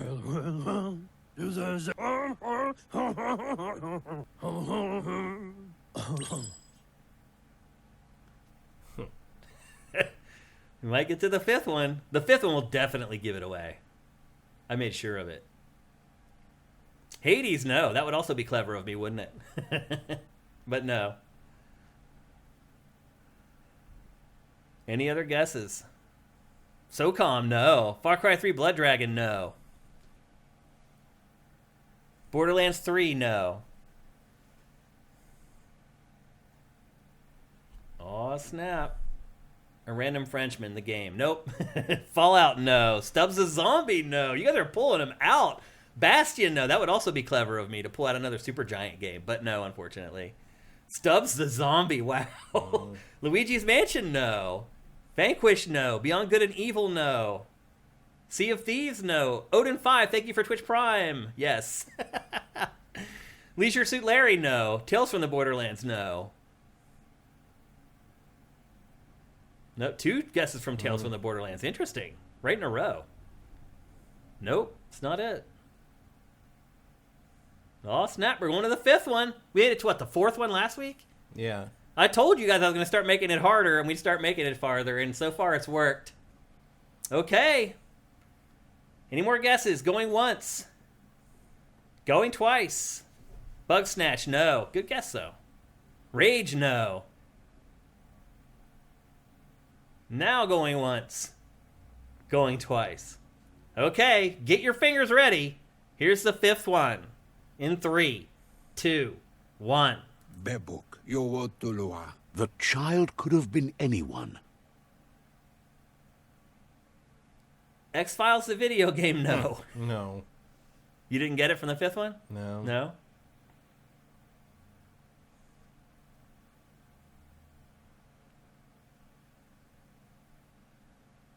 Anyone else? You got guesses? Baldur's Gate 1, no. Wow, you guys aren't going to get it. Messiah, no. Baldur's Gate 2, no. Diablo with Guns, no. Stanley Parable, no. Avatar, no. Just let the guesses fly now. This is the last one, man. You got nothing to lose. Avatar Frontiers of Pandora, no. Far Cry Primal, no. Far Cry Primal was my first thought on that, but then I realized that no one speaks English afterwards in any of that. BioShock Infinite, no. Dragon Quest XI, no. I gave you guys a voice sample, and it's not enough. Monkey Island, no. Crap. I finally stumped you guys. Finally. Has that ever happened before? With this, no. With Name That Game Tune, never. With Name That Game screenshots, like once. Destiny 2, no. You guys aren't going to get it. All right, any last guesses? Tales of Kenzera, nope. Anthem, nope. Bastion again, no. Borderlands, nope. Grim Fandango, no. Battleborn, no. Although I'll say this, Battleborn's the closest guess so far. Mass Effect 3, no. Katamari Damacy, no. Yep, I think I got him, Eric Cartmenes. I think finally, we named that game tune. Diablo 3, no. All right, I think we got to call it. Battlefield, no. Dota 2, no. All right, we're going to call it in 3, 2. Warcraft 3. No. Tally's Principle, no. First time chat. What's up, man? Salmonella Noski? Is that what it is? Thank you, man. Thanks for checking us out, man. Come back. We're here every Tuesday at 1 p.m. Pacific, 4 p.m. Eastern. Paladins, no.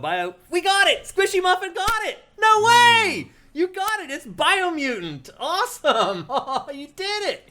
How did you do that? That's it. It's over, guys. You can stop guessing. Somebody got it. It was Biomutant. So I didn't, in fact, stump you guys for the first time. Yeah, you came pretty close. Yes. You could have called it before then. I could have. Squishy Easily. Muffin, congratulations, man. Great job. You did get it. That's awesome, dude. Sweet. Great work. I didn't think anyone was going to get it. Squishy Muffin, you got it at the last minute. I'm wondering what made it come to your mind. The narrator, I thought for sure would give it away. Most people do not remember that game at all. But the whole game is narrated by that guy. The whole game. These people remember crazy stuff. They've blown my mind over and over again. They remember stuff they like. I guess. Nobody liked Biomutant. I mean, I've done bad games before. People still get them. You guys are just awesome. And I'm just curious, Squishy, how did it come to you finally? You're never going to see it if you don't scroll down. No. The gun I thought would give it away, because that annoying gun that you used the whole way through that game, that was the second or the third clue. That gun is annoying. And I was people are going to remember that. They'll pick it out, no problem. Squishy says, he couldn't remember the name of the game. Oh, okay. That makes sense. Well, congratulations once again. That's freaking awesome. Great job. Send us a DM here on Twitch. You can send me a DM on Twitter. I'm at Dinfire. You can send Sifted a DM on Twitter at Sifted Games. You can send me a DM on Sifted. I'm at Shane. Get us any of those ways. Although you might want to include in your very first message your screen name for Steam, so I can just add you as a friend right away, so I can get you your game. So congratulations. That's awesome. Yeah, I really thought I was going to get away with it there, Matt. It's I finally did it. I finally got them with Name That Game Tune. Before we get going, I just want to say, first of all, thanks to everybody on chat for showing up live. We're here every Tuesday at twitch.tv/siftedgames at 1 p.m. Pacific, 4 p.m. Eastern.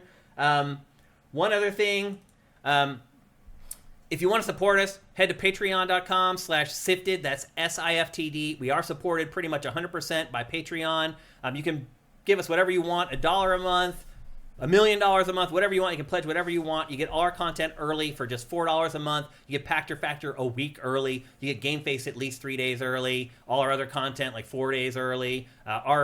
Our exclusive periods are much longer than most Patreons, so you definitely get your money's worth there. And then if you don't have any money, just like the show wherever you're watching it, review the show wherever you're watching it, share it with your friends in your social media. There's tons of stuff that you can do to help us, even if you don't have any cash at all. As you see the scroll below us right now, if you pledge at $30 or more per month, you get your name in GameFace. It rolls across the bottom of the screen at least a couple times every episode. We love those people very much. They are really the people who are making sure that GameFace keeps happening. So if you really love the show and you really want to show it, give us that big $30 pledge and you'll see your name rolling along the bottom of the screen on GameFace.